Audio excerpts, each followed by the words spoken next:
We are live. Woot. Hey guys, how you doing? Hey. How you doing? All right, we got a show for you tonight. Yeah, look at these lads. Brilliant. Yes. I've put myself on the bottom again because I want these guests to shine. We got 1000th Ghost Chris here, and we got ShabbyGeek Mark. How you doing? Michael's already here. I'm a big fan of vintage Star Wars toys. Nice, man. As are we, Mike. Yes. Are we all? We don't mind. So say us all. Yeah. Look at that. Hey, Brandon's Brandon. here. Hey. Dark Lycan. Hello, pal. Scuba Pete. Scuba. Gary Moore. Hey, Tim. Sorry. How you doing, Tim? Hello, Good to see Tim. you. My pal. Paul Baker. Hi, Paul. Look at that. Paul. Paul's got my Toto almost done. I think it actually might be is this the done. guy doing your 3D printed thing? Yeah. He's making Yeah. a 3D printed Toto for my 6-inch Yeah. to go with my 6-inch campaign. It's gonna be awesome. Everyone's saying hello to everybody else. Vintage Hello, Toy Dave. Rush. How you doing? I thought you were really excited about some 3D printed Toto for your Wizard of Oz figures. Yes, exactly. That's what it is. Yeah. Andy, I'll show you some about 3D printing. I don't know much about it, but Andy at Hollow Chronicles sent me this throne, which was 3D printed. Isn't that awesome? Oh, Yeah. Wow. Which is amazing because he sent me some. I do trade with Andy, and he sent me some loose figures, and I never knew he put this in it. But to me, that means more to me than the actual Black Series one. So I won't bother with it now. Look at that.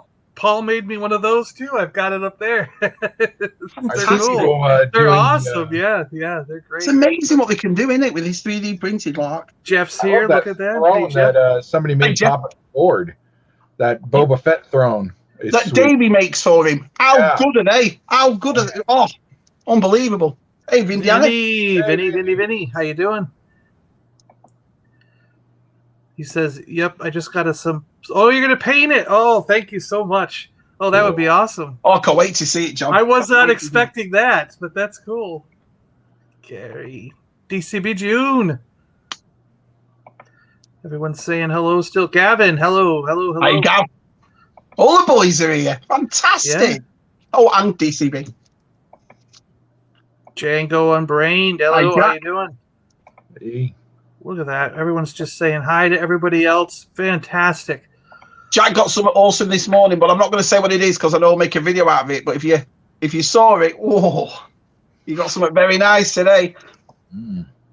Oh, we're going to have to check that out. All right, let's get right into it. So the first thing I always like to ask my guests are, do you guys remember some of the very first toys you ever got? I know that Chris has already told us about the choo-choo train. That he still has it in there. Shabby, do you? Yeah. What do you got?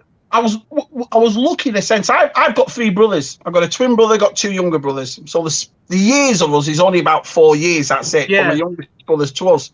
So things And my mix dad- together in your household, right? Yeah, I mean, we Yeah. lived in the north of England, so your houses are tiny. So I basically grew up with the same brothers in the bedrooms, and my old man had left early. My dad had left my family when me and Si were the oldest, were about 13. But I remember one Christmas, and we didn't know what we were getting and so forth, and we all came downstairs, and my mum had filled the whole room with Star Wars, everything. Wow. Vehicles, figures. So I'm one of those people, John and Chris, that I can't remember the actual one figure I got at the start because we got it all. Whoa. And she got this massive it was off this fella. As I got older and had a family myself, I realised what my mum did. I think you appreciate it more when you're older and you know.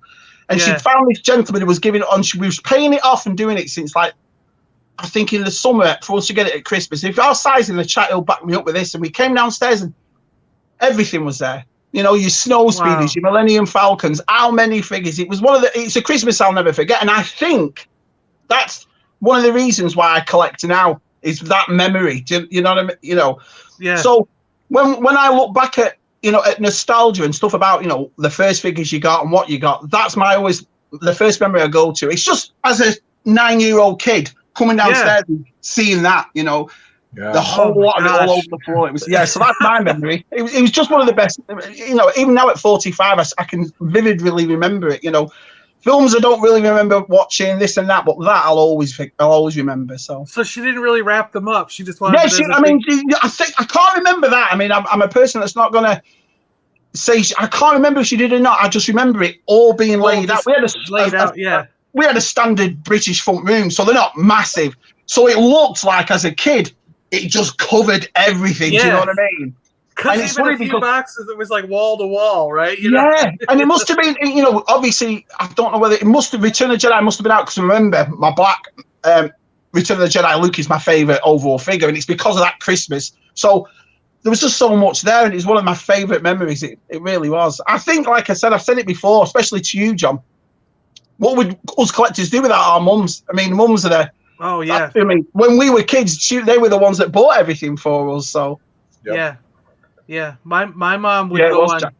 My mom would go on hunting trips for us, and I've said it before, but I distinctly remember the one with Return of the Jedi, where she came home with a figure for us each, just a random one, but it had the Return of the Jedi card, and she flipped the thing over and said, "Now I want each of you to pick one from the new movie that's coming out." And we hadn't seen Return of the Jedi yet; we had no idea what it was. But we were seeing some of these figures on the back of the box. And I picked out the Gamorrean Guard. And I'm pretty sure that my brother picked out Squidhead, but he kind of thinks he might have picked out the Biker Scout first, but I don't know. We'll either one of those was cool. Yeah. But I do remember that I picked up I wanted the Gamorrean Guard because he looked so gross and green and weird looking. Big fella, and then my mom went on a hunt, and then like within a week she came back and we did something like, I don't know, cleaned up our rooms or something. And she's like, well, here you go. And we got those figures, and she had hunted them down for us. And and to this day, she still does that. Like one of the best ones was when I needed that R5D4 that was on card from the Black Series. And it was it at GameStop or whatever? GameStop exclusive, yeah. Yeah. And I couldn't find it at my GameStops. And I had mentioned it to her, and she went, well, I'll look around. And she went out one day when she wasn't busy and went to like 3 or 4 GameStops in her area until she found one. Yeah. And then she said that she loved it because she was in each store talking to the people who worked there and saying, my son's looking for an R5D4, and they were happy. They were talking about it. She had a blast, and she was like, this took me right back to when you guys were kids. I loved every minute of the hunt. She goes, I love hunting for these toys, so it really brought her a lot of joy as well, because she's not going to keep them. She's giving them to me, of course, but she enjoys the hunt for these things just as much as I do. We get as much as we all do. Months, and she'll send it full of British chocolate and tea bags and clothes for the kids. And there's always toys in there for me. Always. Yeah. You know what I mean? So I understand exactly what you're saying there. Yeah. Cheers, my mom did the same thing as Shabby's. She would she'd figure out what I had been looking at in the store, and then she'd go and put it on layaway. And yep. Pay over 2 or 3 months. Or of course, you get the Sears catalog, and she had me circle everything I'd want. Yeah. Send it off and order it and hide it. Or better yet, she would just have it all sent to my grandmother's house, so it looked like we weren't taking anything. And then Christmas morning, there were all these boxes, all marked from Santa. Yeah, other side of the world, but we did the same thing with catalogs when we were kids. You got to bed with your catalog, and you'd bring great memories. And the nicest thing about my mum as well is that she never threw anything out. She wasn't one of those parents that, we'd outgrown it. She'd always keep it. I mean, Simon was cleaning the loft last year. They were doing some restorations to the house, and he found a bag of WWF figures from the late 80s, early 90s, a whole bag of them. Muscle Men, he found a whole bag of them. We had this thing in England about football, soccer players, and they were a bit like, your basketball kind of models that you get, and a little bit of articulation. But we found a whole bag of them. So that's one of the nicest things. The Kenner Sports Stars? They were like that, exactly, but footballers, not, Gotcha. I've got a lot of those German, Italian, and English players. Yeah. I don't know why we carried those at KB, but we did, and they were cool. 3 for $10. I bought a whole bunch of them. Awesome. Kay's saying he had a R2D2 and Luke for his birthday as a tiny kid from the first wave of figures. Yeah. Nice. Yeah. I think I made some horrible choices this weekend, by the way. There was a lady who was at the show, and she had really, really nice vintage figures that a Luke with the saber and a Vader with the saber and his cloak and a Ben.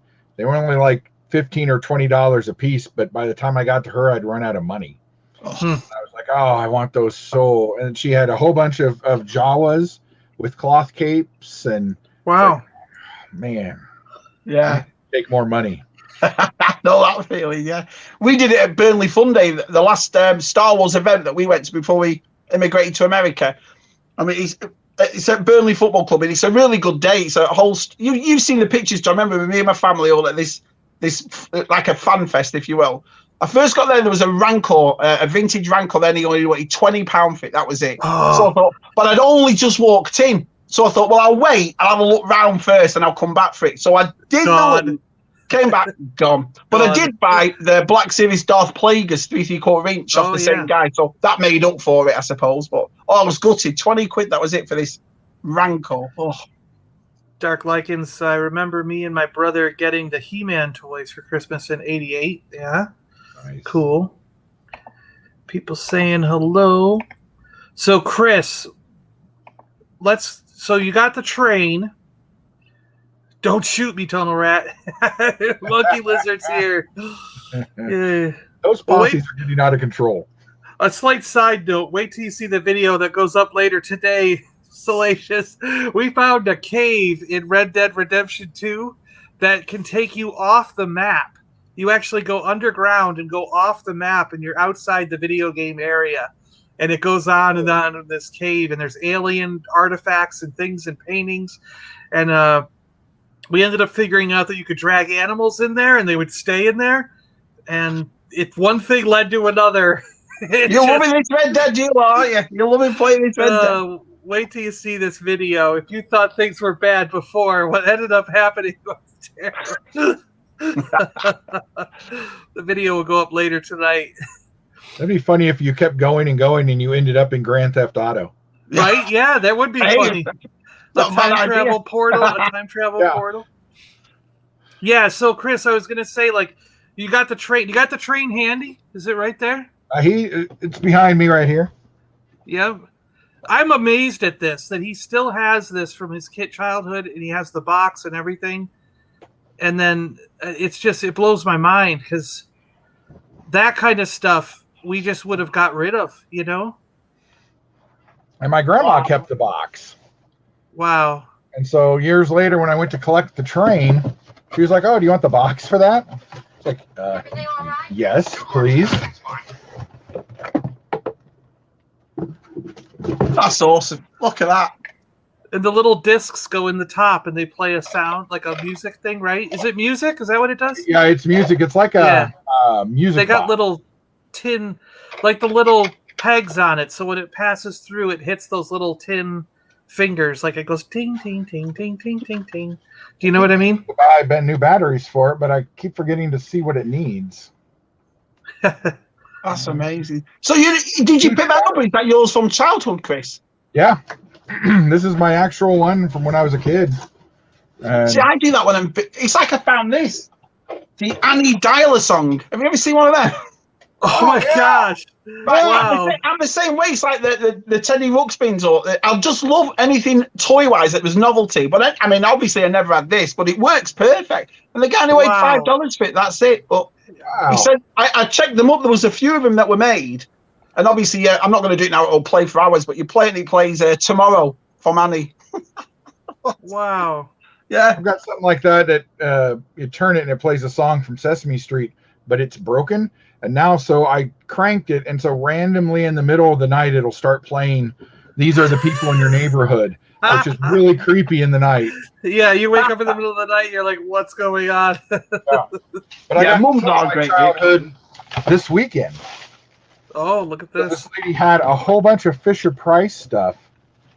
And so I got my Oh my gosh. doggy back. I remember that thing. Yeah, so do I. Little Snoopy FisherPrice. And I got my FisherPrice fire truck back. I remember Oh that. my Oh, look. That has took me well back. Wow. And I got my chopper, my mini chopper. Oh, yes. That fire engine. No way. There was a white version of that as well. There was a red version and a white version, I remember. She had both, but I decided to go with red. And then I got a mini bus. Oh, yes. I remember those. Bus. She didn't have she said the last show somebody bought all the little people she had. Okay. So she didn't have any little people, but she had some cool stuff. She had some Migos. She had the Migo Batcopter and the Migo Crime Lab. Wow. Yeah, she had a remote control sand crawler for like $250. That's cool. Yeah, that is cool. So those are. I was like, as soon as I saw them, I was like, I gotta have these. I had to pick that fire engine up without even thinking. Boom. You know what I mean? $3. Oh my gosh. $3. Yeah. I was like, yeah. Wow. My first Star Wars dude was my Jawa, and I got him and then that Christmas, I got the rest of the 12. Gotcha. But I didn't get any vehicles until later, and I swear it's here somewhere, and it may be over at my mom's house in a closet. I've been looking for my Death Star play set, and I can't find it. I have it in the box. I don't know where it went.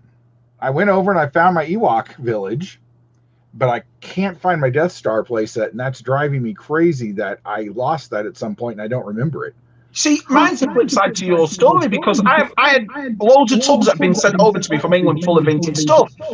And I open mine up and I find parts of the Kenner Death Star. I think I sent John a couple of parts for it, but I don't remember ever getting a Kenner Death Star in England. I don't remember it at all. And there it is in a box full of stuff, and I'm like, where did this come from? Do you know what I mean? You guys only got that Pally Toy one. Only got the Pally Toy one. We never got the plastic one. But I know that box was shipped from England. So when I opened it, that's where I found. Oh, did you see, John, that we found out what the yellow jukebox is? I heard about that. Yes, yes. It's the 1979 Barbie. It's a really rare disco set, and it's the jukebox on that.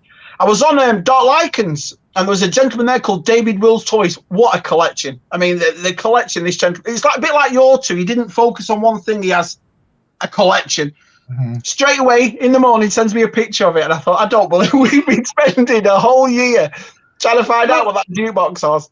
It was funny. It was funny when I heard that too, because I was like, Barbie was one of our guesses, but we couldn't find it when we went to look it up. Yeah, you know what I mean? He sent me the picture of the set, and it's a really rare set apparently. So yeah, I'd still been researching that. I was going down that road though, because I was looking at like Sonny and Cher sets and Donnie and Marie sets and things like that. It's like it's got to be something like that. But I didn't even think of putting in Barbie Disco. That's Happy Days. Well, you know that it's a Mattel product. Yeah, it doesn't say have a Mattel stamp in it. I would have assumed that it would. Do you see what I mean? So.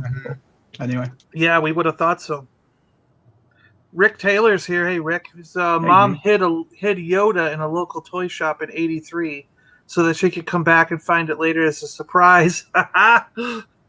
She's stashing figures for him. Always look forward to getting a Lego Star Wars set. Motorized AT-AT was one of the favorite Legos as a kid. Cool. All the figures from the first two films and most of the play sets, Death Star. Still regret it. Yeah, we all regret getting rid of stuff. Yeah. Well, that's the thing. We're moving, and me and Jen were talking, and I've got that much stuff. You saw my loft upstairs, and this place we're going to hasn't got a loft like that. But I don't think I can sell it. I just don't think I can. Well, on 2 acres of land, you could get a small. That's what we're discussing. Thing. Yeah, I just couldn't. I don't collect. There's this. I think I've always turned around and said that the nostalgia is always a bonus to me because I'm primarily a modern collector. And Black Series, they don't remind me of anything back then because there was nothing like this back then.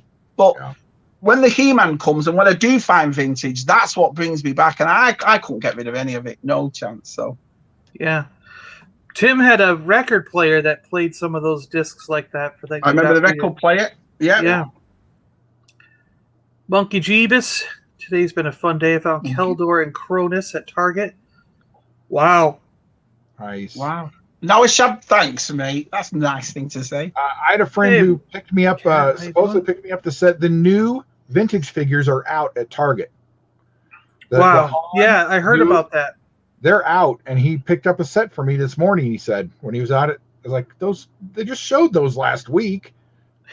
Yeah, it's crazy. Hey, Cat. What Chris must have raided my childhood home. I know. Do you believe that? I knew, because all those things you just showed were big for us British kids when we were in England. We had the same stuff. So when you showed that, I knew as soon as I remember the white one, the red, amazing. As soon as you hear that ding, too, you're like, "There's the ding from the bell." You know, yeah, it's the ding, yeah. Shabby and the Bugs. I can't believe I bought all three of them. I had to for $15 each. I had to get them. You do. You can't. Still, because eventually somebody will be like, "Man, I'd love one of those. Those were great for my childhood," and you'll have some. I'll have one to give away. Yeah, exactly. Hello, Terence. How you doing, Tez? Sheriff Ben Ali, how you doing? My friend, nice to see you. Good to see you. This is lovely. This is awesome. Everyone's saying hello. Size here. There he is. There's outside. Yeah, that's what it was. Yeah. After all that time, couldn't believe it. Dave just went, "I know what it is. I'll send you a picture." Sends me a picture. Hey, Shabby loves his Barbies. I love all toys. I'm just a modern, vintage. I don't care. Repro, anti-repro. I just love it all. I love it all.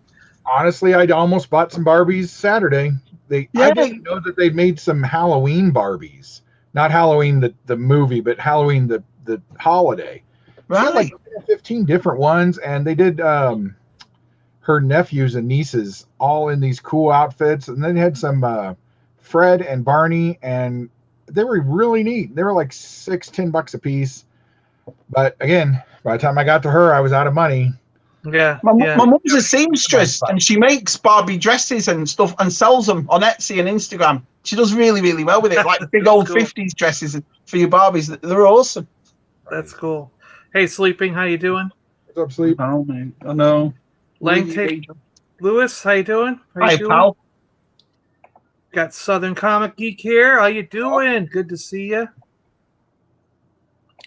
Gary Moore, I had a set of Mandalorian retro figures in hand today at Target, only to have them ripped out of hand because the street date is May 1st. Yeah, don't you hate that? Oh, it happened with Jango Fett a few years ago, and Jen walked out because she was really embarrassed because I picked up the Jango Fett, took it to the... But I was just annoyed because I thought, I'll probably never find this again in stores, you know? And I just didn't understand the whole, why is it out now if you can't sell it? It don't make any sense to me. But yeah, it's a really stupid thing. I really am against street dating the figures because what ends up happening more often than not is like the last one, the Boba Fett.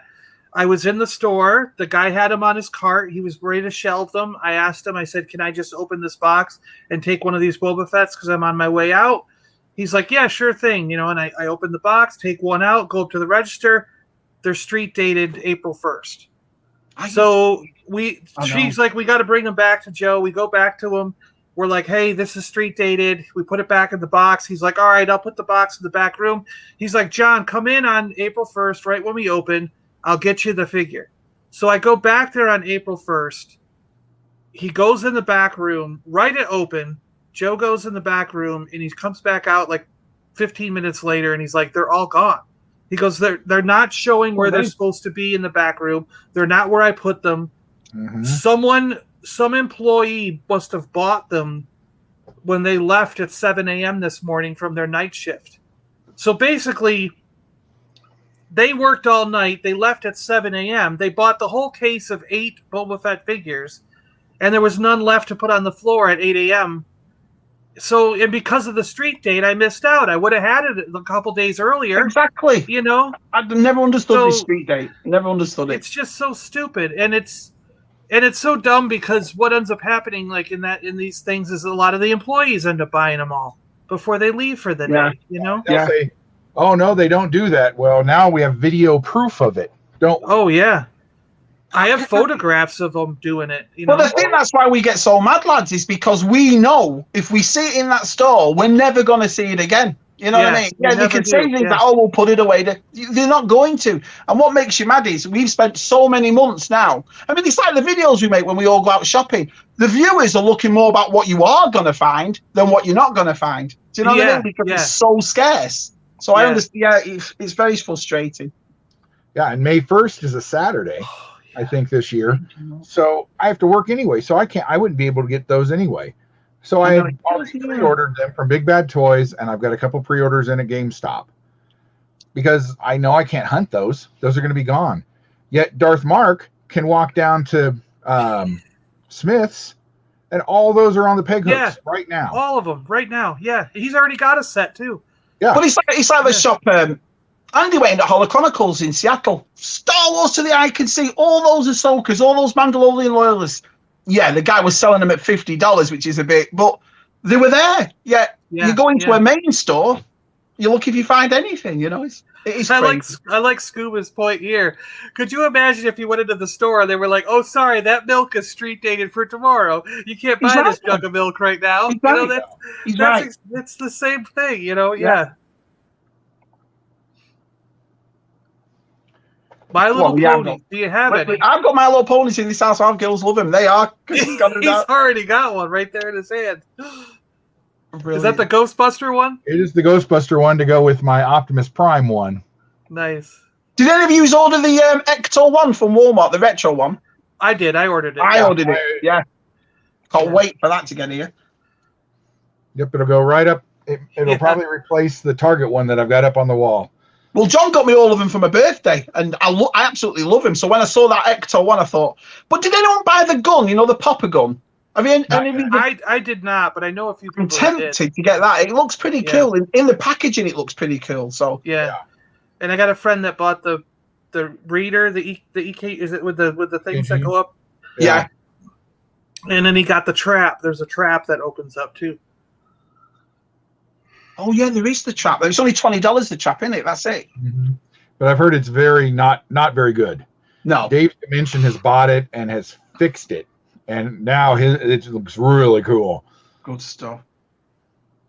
There's one small Walmart in my area that no one goes to, and occasionally, because they barely get any. They barely get any toys. Their toy section is like 1 4-foot section. And but sometimes you go there and it's like they just put the fresh case out and no one has even come in that store. Because I think so many collectors are like, that store is so small they never have anything. So when I go in there and you stumble upon like everything, and the girl will be like, yeah, those have been sitting there for weeks. No one's buying them. Which is weird because there used to be a time you go to the corner shop and they'd have them in there. Do you know what I mean? That's the difference. You know, I was talking to a couple of lads before saying, you know, my kids, my two youngest ones are banging to Godzilla and King Kong. They've actually watched every Godzilla movie from the 60s and 70s on HBO Max. They love it. But it's nice when me and Jen go to the store and we see Kong and Godzilla. So we've had no issue buying them those $10 figures. The worst thing for me is I understand a lot of people are turning around and saying, well, Shabby, you know, it's going more to the pre-order age now and the online stage. But if I sat there and watched The Mandalorian with my kids, and they turn around and said, oh, Dad, we love it. It's the best thing ever. And we take them to the shop and there's nothing there. That's what upsets me the most. That, you know, we're all adult collectors, but these are made, if you will, for children. So when you take your kids there and there's nothing there, that's heartbreaking sometimes, you know? Yeah. It's good to get out. I mean, we were just talking about that. Chris got to get out this weekend to that toy show. And, you know, it feels good to get out and actually look at stuff again and see what even if you don't run across anything you want to buy, it's just good to be out there walking around, talking. The best feeling. I think that what you've said, John, goes with what we do as toy collectors. That goes with it. You know, I don't think any of us set out to go, right, I'm going to start pre-ordering and I'm going to start ordering online. It's that you like to go out, you like to find. You know, I've never found an Annie dial a song if online. I wouldn't even look for it. But when you're out, you wouldn't. But when you're out, you bump into something. Yeah, whether it's a flea market or a garage sale or a boot sale, you never know what you're going to run into in those. I love it. It's one of my favorite. Out of all his collection, it's one of my favorite things to do. He's going to places like this, you know. It's like that. I go to that one shop and he's got those Care Bears, and I moved a Care Bear that was in a pram in a stroller. There's bloody Teddy Ruxpin underneath him. You know, I love them sort of memories, and oh, look at that, what he found. And And all that struck from, he had an old 1960s Beverly Hillbillies jigsaw. And so I went over just to see that and then end up. So that's the thing. Going online is one thing, but when you're out, you never know what you're going to come across, you know? Yeah. Or you got the other side, like my adventure, where the guy was calling me a scam artist, trying to rip off this old man, and he'd take me on if I was. What's that? I don't know that story. What's that? I went to a toy show at the end of March. It was a vintage outdoor show. Yeah. Where people could come in like a car boot. You know, they open the back of their van and they put out a table. And some of them had toys. Some of them had like old mugs and paintings and old radios, old clocks, old cameras and whatever, you know. But this guy had a whole bunch of random bins of old toys. And it was like junk. I mean, it was just a cardboard box with stuff just thrown in it. No organization, nothing. And I see a couple of cases, okay, like action figure cases. There was Barbie and stuff like that from the 70s and things. And there was one of the Star Wars 1977 cases, you know, with the Star Wars thing on the front with the gray trays inside. I remember. And I opened it up. The trays are there. I asked the guy, how much do you want for this? Sort of as a test, you know, because I'm seeing little things in his little boxes that I might grab one or two little things here and there. And he's like, $5. Just give me $5. So I give him $5 for the case. I'm like, cool. Put it in my bag.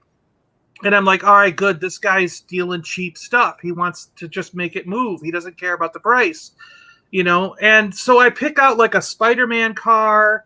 There's like a Spider-Man helicopter. There was some Buck Rogers figures that were broken. So Buck Rogers are a little bit like G.I. Joe figures where they had that rubber band, right? Mm-hmm. The rubber band's broke. So there's 2 legs in a bag, 2 arms, a body, and a head in the bag in pieces. And there's 2 or 3 of them. There's like the Aaron Gray figure, the Buck Rogers figure, and the guy with the brown suit. I don't remember what his name was, but in a brown suit. So I'm like, there's 2 of the white suit guys and 1 of the brown ones. They're all broken and they're in bags. So I put them in the pile because I'm like, I might be able to fix them at home. I don't know yet, but I'm willing to take the shot. I'll put them in the pile. And there was like a Star Wars comic book but the back of the cover had been ripped off. So It was like, those are like, if the cover's ripped off, I mean, they're like a quarter at most comic book stores. They're like just a Star Wars comic missing the whole back is like, you're pretty much just throwing it away, you know? So I put it in the pile just to have it.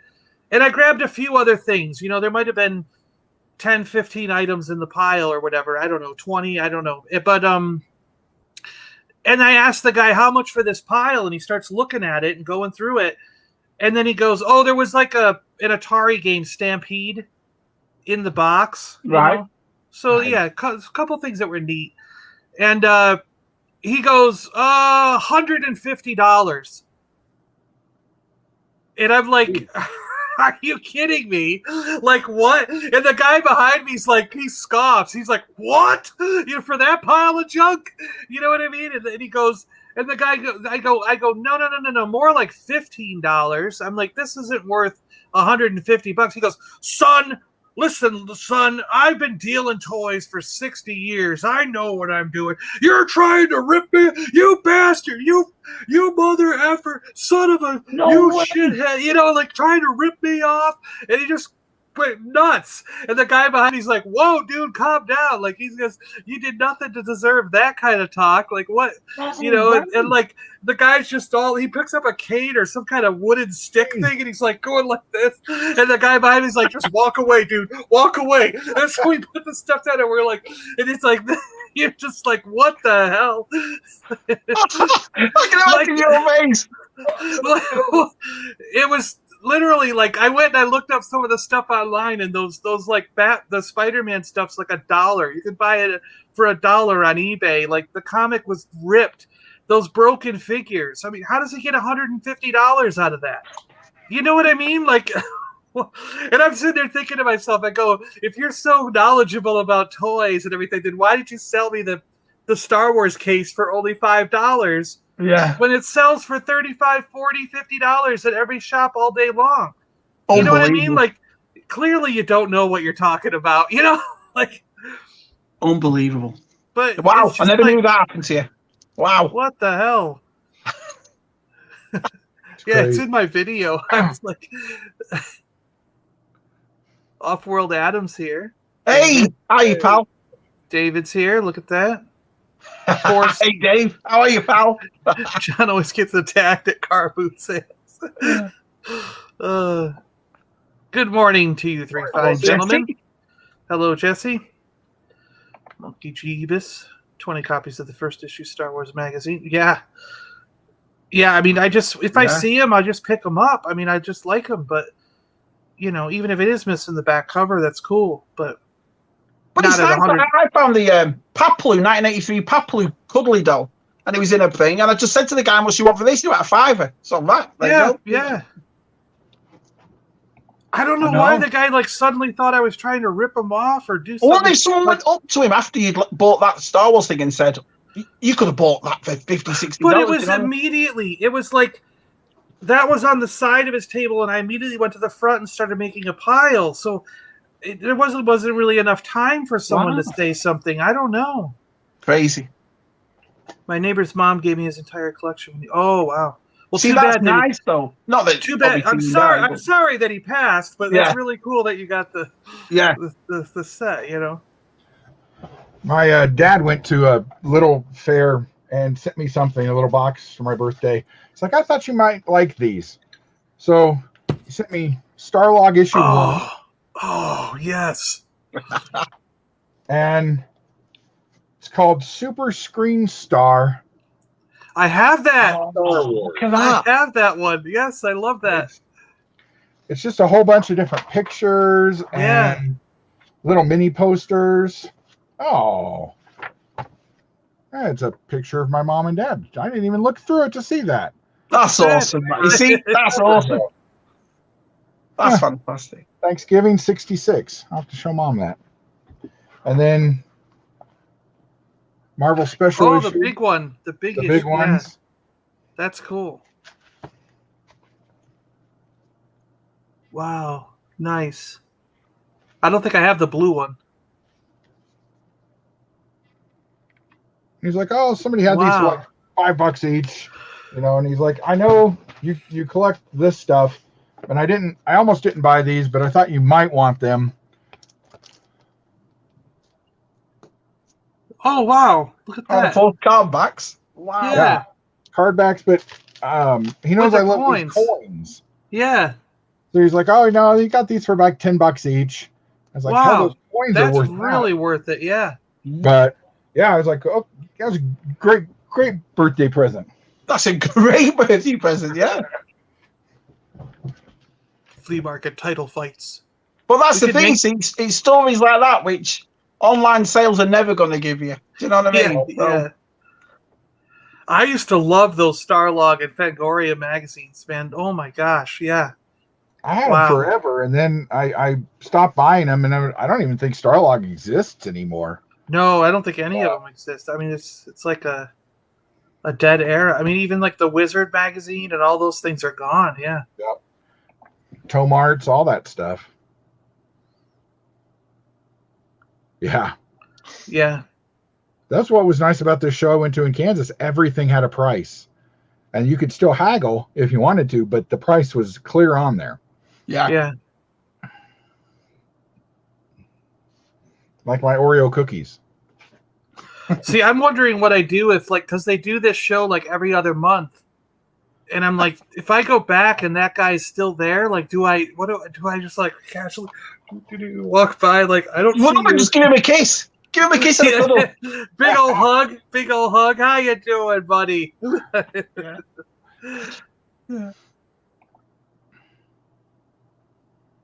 Yeah. Nice. And he was like, oh, well, they're kind of beat up a little bit. I was like, well, I don't care. That's never bothered me. That more beats up the better. Yeah. Is that the W in the corner of the comic? Is that for Western? Is that the? Yeah, Western. Yeah. So they had what, Whitman? Oh, it's Whitman. Yeah, okay. It's Whitman Comics. Gotcha. Yeah. Awesome. So where's my? I want the Leia figure. Oh like that. wow! Look at that. Yeah. That's cool. Wow. Fantastic. How old are your Oreos? These are from 1993. Oh, they're still fine to eat. Go ahead, munch I'm that. sure they're fine. 93. They were $5 a box, so I bought them all. Wow, that's But cool. they each have a different pop-out 3D model of a ship from Next Generation. Wow, I'd never seen them before because they're Canadian. that's cool. That's really cool. Wow. It was like these weird Star Trek marbly things. Yeah, I've the never little seen fighter before. pods. Yeah, I'd never seen I've that never before seen that. either. No. They're weird. That's where all my money went. So instead of buying vintage Star Wars figures, I bought Oreo cookies. And Sometimes I That's like that, perfect. when you go out to plan on buying something, but you come home with something completely different that you never even thought. I love those days as well, Yeah. yeah, they're 28 years old.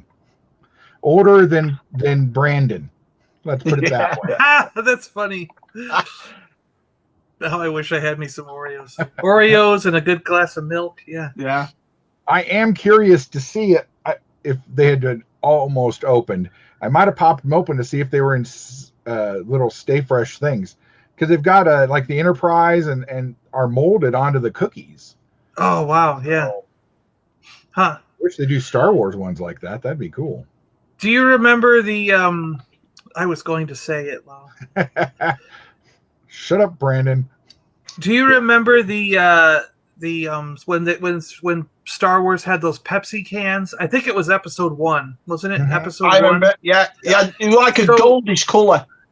So I had bought like a case of them in the special Star Wars box, like 24, and put it in the closet. And I had bought like I made sure I had all the cans, and I put them all in the closet. So I had like a full set of all these cans. It took me forever to track every single one down, because I think there was like 30 or 40 different characters cans, Mhm. and then I remember like it had to be like 10 years later or something, I don't know, and I go to get all these cans out, right, and I feel them and they're really light.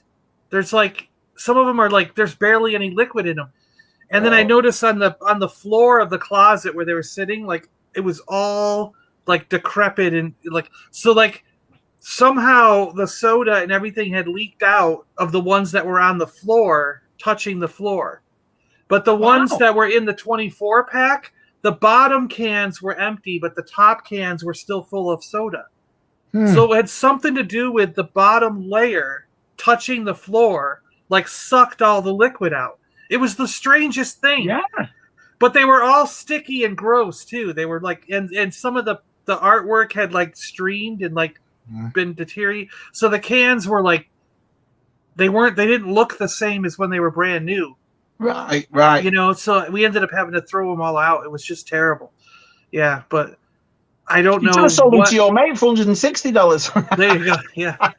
I don't know what happened to those things. It was a mystery, but it was just like, I couldn't believe it. And they were so gross, and they had streams, like the paint had come off. It was like you could see like bare metal in some spots where it just had like soda's good for you. It had just Like like strip paint off aluminum. it was weird. Yeah. I don't drink it. I haven't drunk soda for ages. Just See, I think we would have had to nothing. have. I think we would have had to have kept them in the air conditioned part of the house, like where it was climate controlled, and they probably would have stayed fine. But these were out in a closet that wasn't getting the temperature control. It was like fluctuating between cold and hot through the years, Yeah. So I just think something happened to them while they were in that, I had a friend who fluctuating collected all temperatures. those, and he drilled a small hole in the bottom and drained them all out, and then rinsed them off on the inside using a air cleaner thing, and then he was fine. Right. I think they did do there was Mountain Dew. Mountain Dew, Dr. Pepper, and Pepsi. Yeah, I think you're right. They are Mine days as were well. unopened, but they started to leak. Yeah. Wow, never thought that. The The only next way you day I did found Scooby, yeah. Yeah. My buddy, the Beard, he Opened them found a land speeder, still had the little gear shift and everything. $18 from that lady. Oh. It was great. Oh, Oh wow, yeah. Yeah. Imagine that. yeah. Yeah, I went off it ages ago. Too much sugar, I suppose. I don't know. My 28-year-old Oreos are not going to leak out of the bottom of the pack. Hey, 18 G-Force, how you doing? I love StreamYard. Yeah, it's awesome. Yeah. Yeah, that was back in the day when I knew people who worked at the stores and stuff, and they gave me a promo framed display of the box art for all the cans. So the box art for the 24 packs basically, and I've got it in like their proof cut sheet with a frame around it, and it was really it kind of came in a special like box, and I've still got the box and everything. It's like, and I remember he since has got one. He's got one in his collection now. But when I first took pictures and showed people in my Star Wars club that I was in, and then they knew people who knew people, and they were sending these photos around in the early days of the internet. And I get an email from Steven Sansweet asking, I don't have one of those promo displays yet in my collection. Is there any way we can work out a deal? And then like a week or two later, I think he was like, sent me an email saying, I found one. Never mind. Because I was like, I want to keep it. You know what I mean? Like, I don't want to get rid of it, you know? But yeah, it was just always funny to think about that, you know, like he's always on the hunt to have one of everything, you know? Yeah. He must be nearly there. Bloody hell, the amount of stuff he's got. You would think, because he helped when Tomarts did their worldwide guide to Star Wars collectibles, he really helped them fill in stuff like, you know, like party favors and all that kind of stuff. And he has so much stuff. And even back then, that was like 20 years ago, he didn't think he had more than 70%. Wow. So much There you stuff. go. Yeah, that's the ice cream sticker. Yeah, because I mean he'll go for anything that's Star Wars on it, and if you've got something unique, yeah, exactly.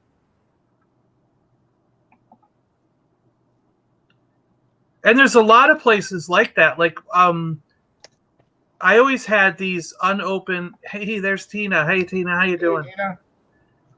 I had these unopened party. Like, I guess when I was a kid, I was going to have a Dukes of Hazzard party at one point. And so my mom had gotten some plates, some napkins, some cups, some party hats, and they all had Dukes of Hazzard on them.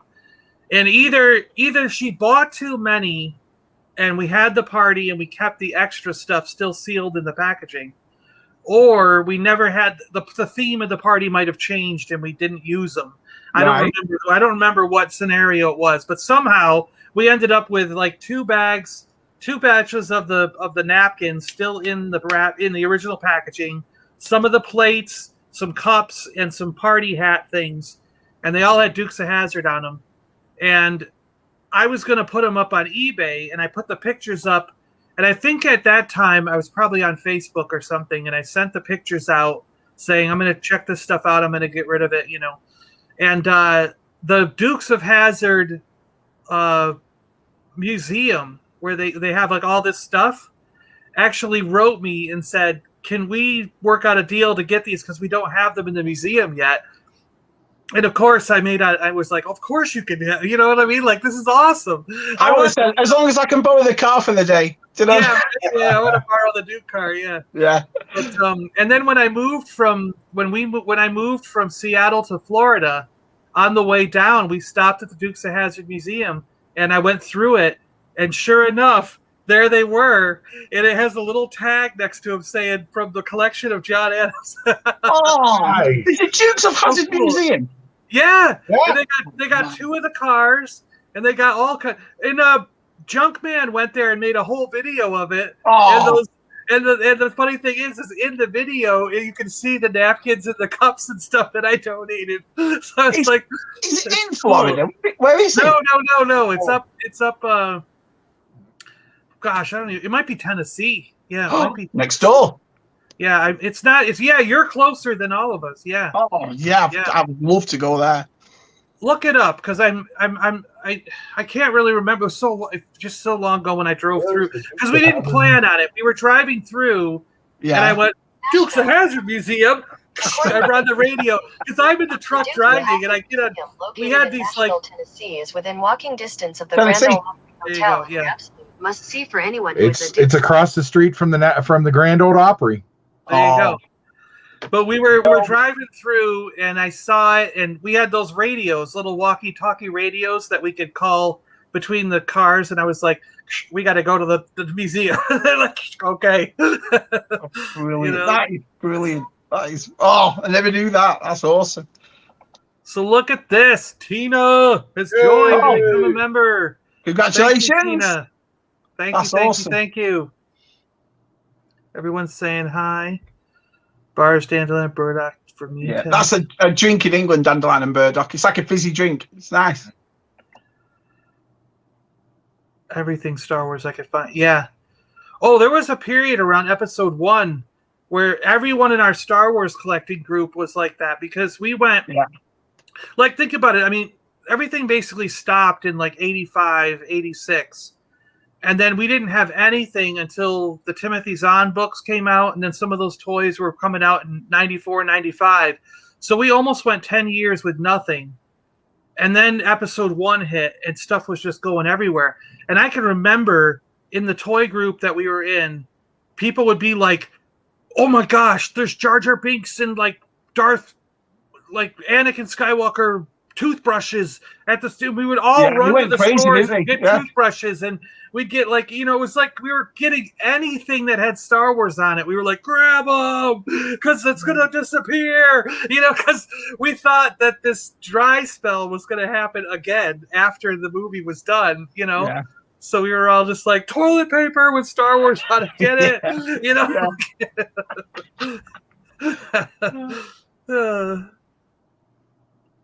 And Uncle George, he just slapped Jar Jar whatever onto everything. Yeah.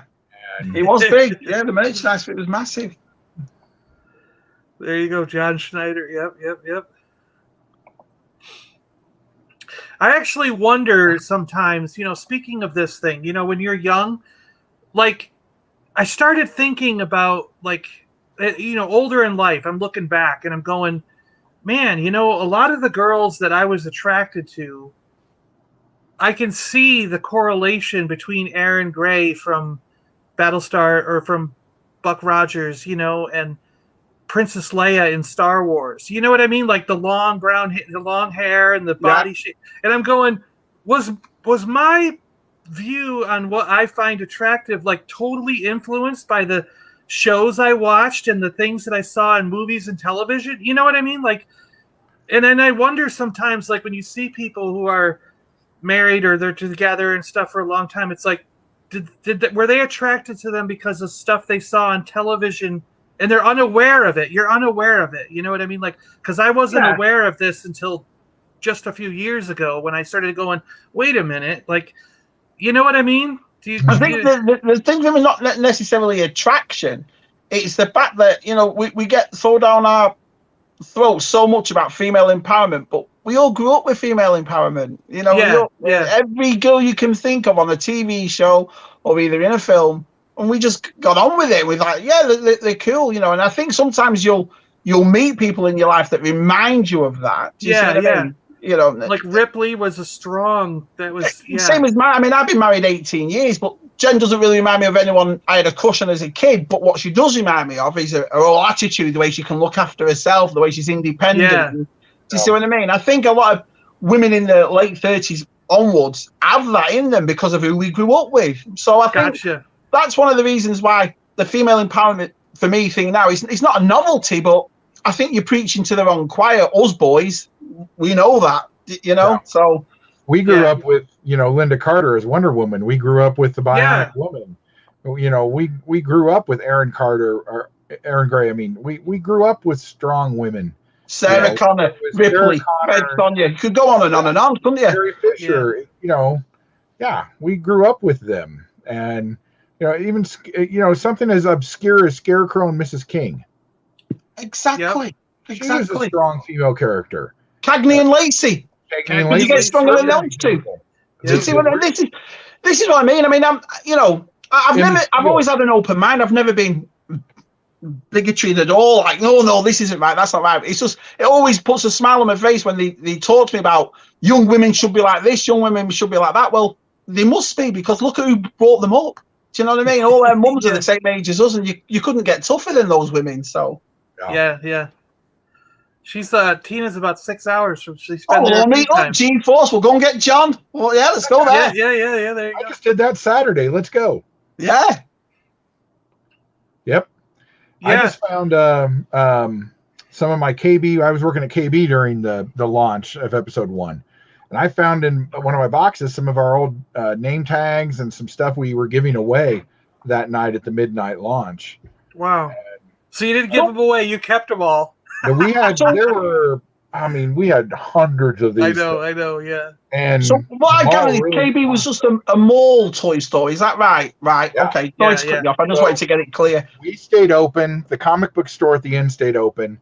We convinced our movie that we had a 4-theater movie chain in there, and they stayed open for special midnight showings of stuff. The Walgreens stayed open, and our bookstore stayed open because they had Star Wars stuff, and they all did it at our end of the mall because we were going to be open at midnight, and so they wanted to tag off some of our sales. Yeah. So Awesome. it was pretty cool. It was a fun day. Memories. Brilliant. Yeah, he's like Daisy Duke. Yep. Oh yeah. And Aaron Gray. Yeah. Cool. You could, for me personally, you could draw a line from Linda Carter to Aaron Gray to Daisy Duke, Heather Locklear. But I think that's why Katie Sackhoff said what she said last week. I don't think it was an intentional dig at her. It's a case of look at the people she's played, from Starbuck, she's been in these roles, and to where I think it's never been about man or woman. It's just the heroes, That's what The Mandalorian was so good at the end, with those 4 girls just kicking ass and that.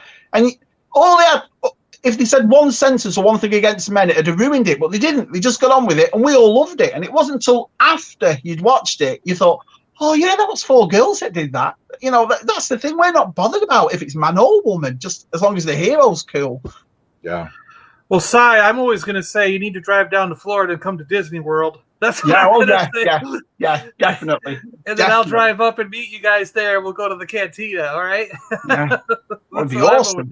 That's what I'm always going to say. Yeah, man. Oh, my gosh. And it's too bad what they did. It's too bad what they did with her.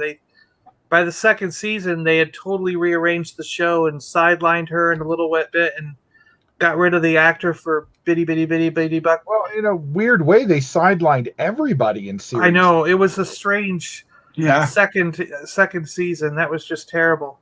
Well, and of course, Felix Silva just died this weekend. He did, yeah. The guy who played, the guy who played Twiggy, yeah.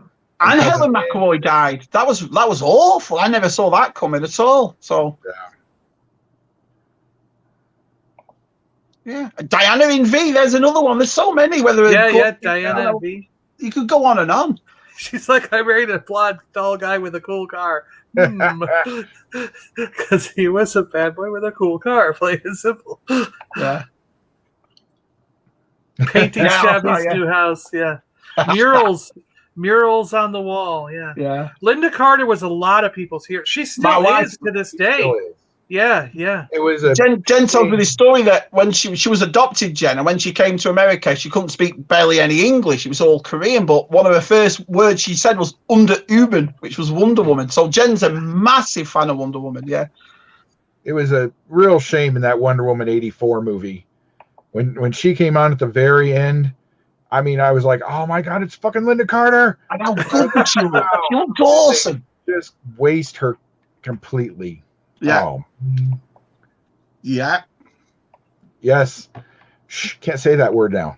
I know, right? They ruined it for us. They ruined it. Hey, Okers, how you doing, Vern? We have to rent a van, Scuba. Oh, it'd be awesome. I've always said that. Me and John have had this conversation how many times, haven't we, John? As soon as all this is over, we'll love to meet everybody. That was what was weird about going to Kansas is they've opened 100%. So no masks, no limits on people, no 6-foot distancing, nothing. Yeah, it was like being in the before time. we had KB, we had Toys R Us, and we had Child World. Mm-hmm. And then I think like in the early 80s, I mean, it had to be like 84, 85, somewhere around there, like Child World closed. And then it was just Toys R Us and KB for a while. Right. Yeah, I've got a few Star Wars figures with the KB price tag on them. Do you know what I mean? But obviously it was before my time, KB in America, so. Yeah. We had Lino Playworld was another one out here. And Children's Palace. And then KB absorbed a series of stores called Circus World that we had. Oh yeah. I remember Circus World. Well, you lads have heard about Smiths in England. They talk, a lot of the English lads will talk. You see, that's new to me because it wasn't there when I was there. Do you know what I mean? So what was there when I was there? It was BT's, Toy Master, Toy and Hobby, and then Smiths has come along. And obviously our size, and I've heard the rest of the English lads talk about it, but that's only a recent thing. That's not well, if it is an old thing, it's not as expanded as what it is now. You see, I don't remember a Smiths. Oh, the Charlie's Angels. Yep. Yeah, and I'm doing that also, going in October to the Cantina thing. Yep. There's a group going in October. It'll be a big event. Yeah, it sounds like there's a grip of people going. Yeah, I think there's going to be a big event. If I wasn't going in December again, I'd go down there. Or if I we had Woolworth. Joe sends me some more money, maybe I'll save it and go down for a 2-day trip down there to meet everybody. Oh yeah. Yeah, 85 Kitty World close. Okay, I wonder if they were if they were the same company, like Child World, Kitty World. I don't know. We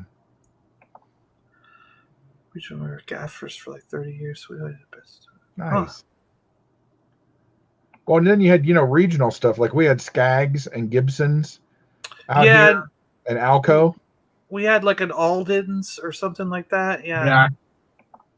Lewis's, we had a department store. They always had the best. One of the best displays Lewis's ever had when we were kids was Gem and the Holograms. It was one of the best displays I've ever seen. That's why I'll always remember them as a kid because remember all the neon colours that Gem and the Holograms did, and they had this huge display in a window that went round like that, like a bay window. It was amazing. As a kid, looking at all this stuff, I loved it. Those new Gem and the Hologram figures are cool. Yeah, they are. Yeah. What always got me about like when Child World and Toys R Us both did this, and I just have these vivid memories of when you walked in the store, you had to go to the right, and there was a long hallway of nothing but shop where there was like a row of shopping carts on the left, and it was just a concrete walls going down. And I remember just going, I want to get to the toys. Yeah. And you're like, I don't want to go down this empty wall. And you get to the end and there's another door and you're like, and it opens. And then you're like, it goes, and you're like, oh. Here we are. You won't beat it. You just can't beat it, can you? You get that now. I was talking on our live stream, and I suppose you lads do it yourself. It's like when you have friends or people that come to your house that aren't collectors, but they walk into your house and immediately they go, oh. Yeah. It's the same sensation as when we were kids going into these toy shops. We have so many customers that come to us that don't collect, but immediately these 40-year-old men are just turning into 8-year-old boys. Yeah. Shabby, look at this. You know what I mean? Well, it just happened the other day because I gotta say now, congrats to me. I finally have health insurance. Yay! Great, brilliant. But this new plans that the government put out, they're now paying. So my plan would have been like $600, but I'm only going to pay $65 a month because the government's paying the rest of it. That's awesome. So Biden put in these new things, and it was effective on April 1st. So this woman, we basically went online. I did their thing, and they said we can send a representative over if you'd like to do it in person, and have her go through all the stuff online with you on how to sign up, how to set it up, so it's right for you, so that you can go through. Because there's like 20 or 30 different plans to choose from. Yeah. So you're like I don't know which one's gonna fit me and my lifestyle and what. Any pre-existing conditions or anything that might come up in the future, like how do I know I'm going to be covered for it? It's like almost too much when you start looking at that online. So that I was like, yes, if you can send a person down, let's do it. So I signed up for someone, and they came over on last Monday, and she just comes to the house, and we sat down with a couple laptops, and she opened it up. But when she walked in, I mean, we went through everything. She was great. We went through everything, got a plan. But when she walked in, she saw the wall of autographs. And that's she's it. Like, she just went, "Oh my!" And then she's looking. She's like, "Does this mean you've met Will Shatner?" And I'm like, "Oh yeah." And she's like, "In all of them, the whole cast." And I'm like, "Yeah." And she's like, and then she starts just looking. And then she like sees the couple of things that are in the living room, and she's like, "Is that an original TIE fighter?" And I'm like, "Yes." And she goes, "Oh my gosh, my brother had when we were kids." And she's like, "And are those original figures?" And I'm like, "Yeah." And she's like, "Holy crap." She's like, "I remember stealing this from my brother all the time and running outside." Memories come with it. Yeah, exactly and right. Then she's like, "Oh my gosh, are those Lego? Is that what's that? Oh, you know what I mean?" And she probably spent an hour just walking around looking at stuff. And then we're like, "Okay, we're going to get down to do the insurance, right?" You know, like, I love that. You know, it's one of there's only a certain amount of people's hobbies that can do that. You know, I think cars can do it, and definitely toys can. But I think, you know, it's funny that a lot of people, you know, I hear around their community they're a bit embarrassed about collecting or this about collecting. That's why I've never been through that, is because it's one of the greatest joys I've ever done. You know, and it brings people around you a lot of joy too when they come in and these, like you said, John, straight away they haven't seen. Like Chris just then with that fire engine. I've not seen that since I was a kid. I've not even thought about it. It's been 40 years. You're like, oh, look at that. You're like, it's so good. That's why I like watching videos of other people's collections. I've always said to you boys, regardless of what anybody collects, how they collect, there's always that piece that somebody has that makes everybody else go, "No way, look at that." Yeah. Brilliant. Or like I said in one of my latest videos, I said, like, I was like, what I enjoy about the community is stuff that I don't collect, and seeing it from somebody else's eyes. And I'm like, because now I have such an appreciation and fascination for all these wrestling figures and things that I've never collected. Exactly. But it's like, I love watching some of those videos and some of the stuff that the guys in the chat do, where I'm like, all right, this isn't what I collect, but I love that you're enthusiastic about it, and I love watching your videos about it. You know, like, it's just so cool. Yeah. Well, I've got to get into a couple of lines because of that. You know, you watch Smuggler's Canyon or your Vintage Toy Rush, and you don't know what you know. I've never collected them. I don't know about Bucky O'Hare, but through watching these sort of videos, you're like, oh, so that's what Dino Riders is. That's what Bucky O'Hare is. I know exactly what you mean. I'm all for that. Yeah, like your collection has pulled me back into Redbox Black Series. I love it. There you go. Yep, right. I really Yeah, that's the thing. You know, it's nice, isn't it? You know, you watch people like Tezzy. I'll give you an example. Tezzy's photography got me back on the Transformers, seeing that, and I thought, whoa, look at that. You know what I mean? And me too. The other thing too is, like I said, majority of the time I'm an inbox collector. So then you watch videos of people opening theirs, like John's, and you're like, I don't have to do that now. I get it through John. You know. And I think that's one of the cornerstones of why Funko Pops have done so well.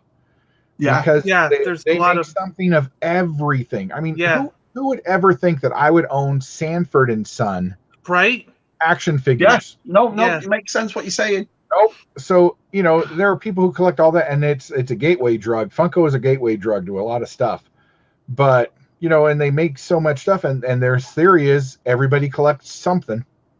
Yeah. Right. Well, like, I just got rid of 70 pops that I was like, it's taking up too much space. I got to get rid of these. But it's like, you're in the store and you're like, they have Grimace and Mayor McCheese. And, you know, it's like, those guys were like cool when I was a kid. Oh, look, there's a Fry guy. But I'm like, no, they got to stay here. I have to leave. You know? I have almost gotten out of Pops completely again, but the ad icon ones pull me in every time.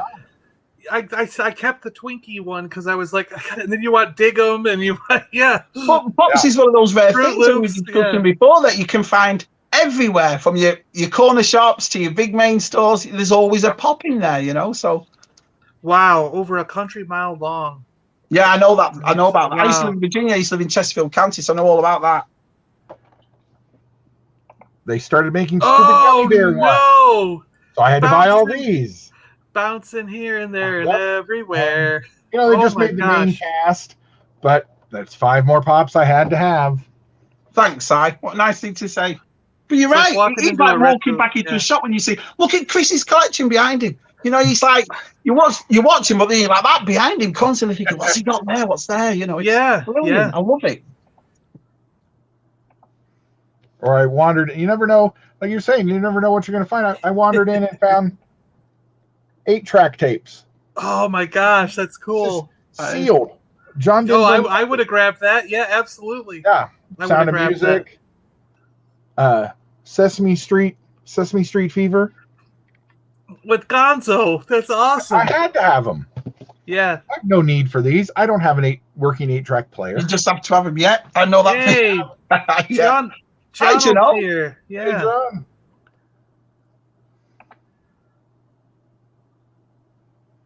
Nice. Only I got to fly the Falcon. That's reserved for me. Yeah. That's one of my favorites, that Falcon, yeah. Staple in my house. Yeah. Four kids. Yeah. So much so Well, that my that's quite grandfather. lucky because, like I said, I have 3 brothers, so it's like I remember little things like the orange grapple from Transformers. I love that, but I don't think it was mine. I think it was one of my brothers. Skywalk was always my favorite as a kid. I remember wrestling figures, Power Ranger figures, Turtle figures, but they weren't mine. But because I grew up with lads that collected that, I have an appreciation for all things. So yeah.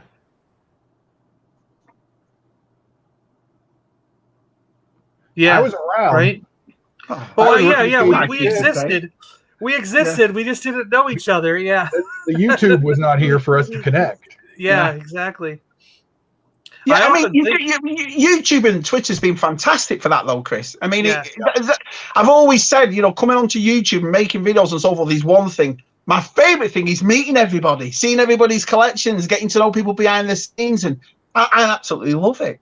That's what I love about Instagram, is seeing everybody's, you know, either action figure photography or just seeing people's old pieces of their collection, or, you know, Kat put out that picture of her wall of figures, and I just kept zooming in. I was like, oh, cool. Yeah. Yep. Or when she did the dancing video Friday, that was awesome with Raph.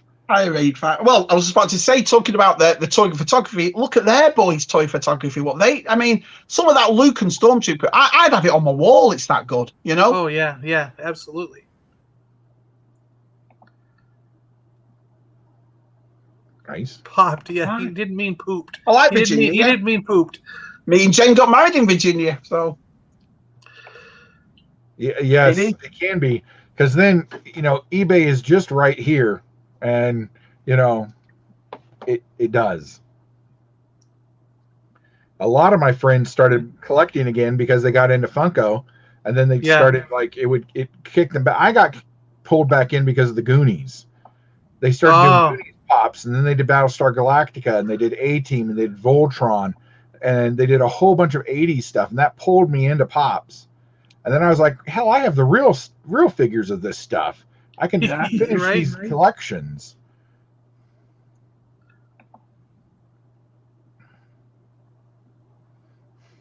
Yeah. Yeah. That's the nicest thing. It's like I said, I mean, there's so many things that I've picked up or I look for now in flea markets by watching people's videos. You know, when you see a big box of toys, I'll have a look through and see what's there, and then, I remember this on that video, and so forth. So, hello, Michael. How you doing, Mike? Good to see you. Good morning. That video was crazy. I don't see why they have all that. He was at a store, and they have like 20 or 30 Finn red box figures. Right? Yeah. And they're $20 Aussie dollars. Why aren't those $5? Why aren't they gone? That's 6 years ago. You know, they're still not carrying the He-Man line over there yet. The new Mattel He-Man line. That's crazy. Yeah, they had pretty much everything else he was looking at. And I'm like, where's He-Man? Yeah, I thought that'd go down a storm in Australia. Yeah.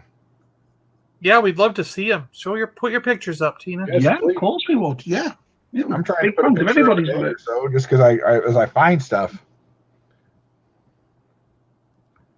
Nice. Yeah. Yeah, garage. He had the box and everything. He wanted $200 for it, though. It was too much. And I love those one with the cars, and you put the cars in, and you'd crank it, and it'd go up to the top, and then roll down the thing. It hit a bell, right? Was there a bell? Hit a bell at the top and kicked it out. But this is why I've never classed myself as a vintage or a modern collector. I'm a toy collector. You know, if I go out and find vintage, I'll buy it. But then you'll watch like Bosk's or Only One's videos on vintage collection, like, oh, I'll get some of them. Do you know what I mean? Or you'll watch one of Tez's videos on Transformers, or you'll watch the vintage stuff. You know, I've never been either there. I've always been a toy collector. It doesn't matter to me whether it's old or new. I have toy ghost stories. There you go. Go ahead, Chris. Do one. So I worked at a Toys R Us here in Denver and would work the overnight shift randomly. And we had a ghost issue. I saw her once, but it started out as just small things. Like we'd be working overnight and you'd hear a wooden door slam shut. But we don't have wooden doors there. They're all on those safety things, you know, so it goes. And you would hear these slam off and on during the night. And we just ignored it.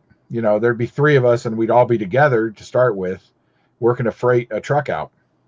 And then one time we were just standing, me and my manager were standing in an aisle, and another worker comes belting around a corner, just white as a sheet.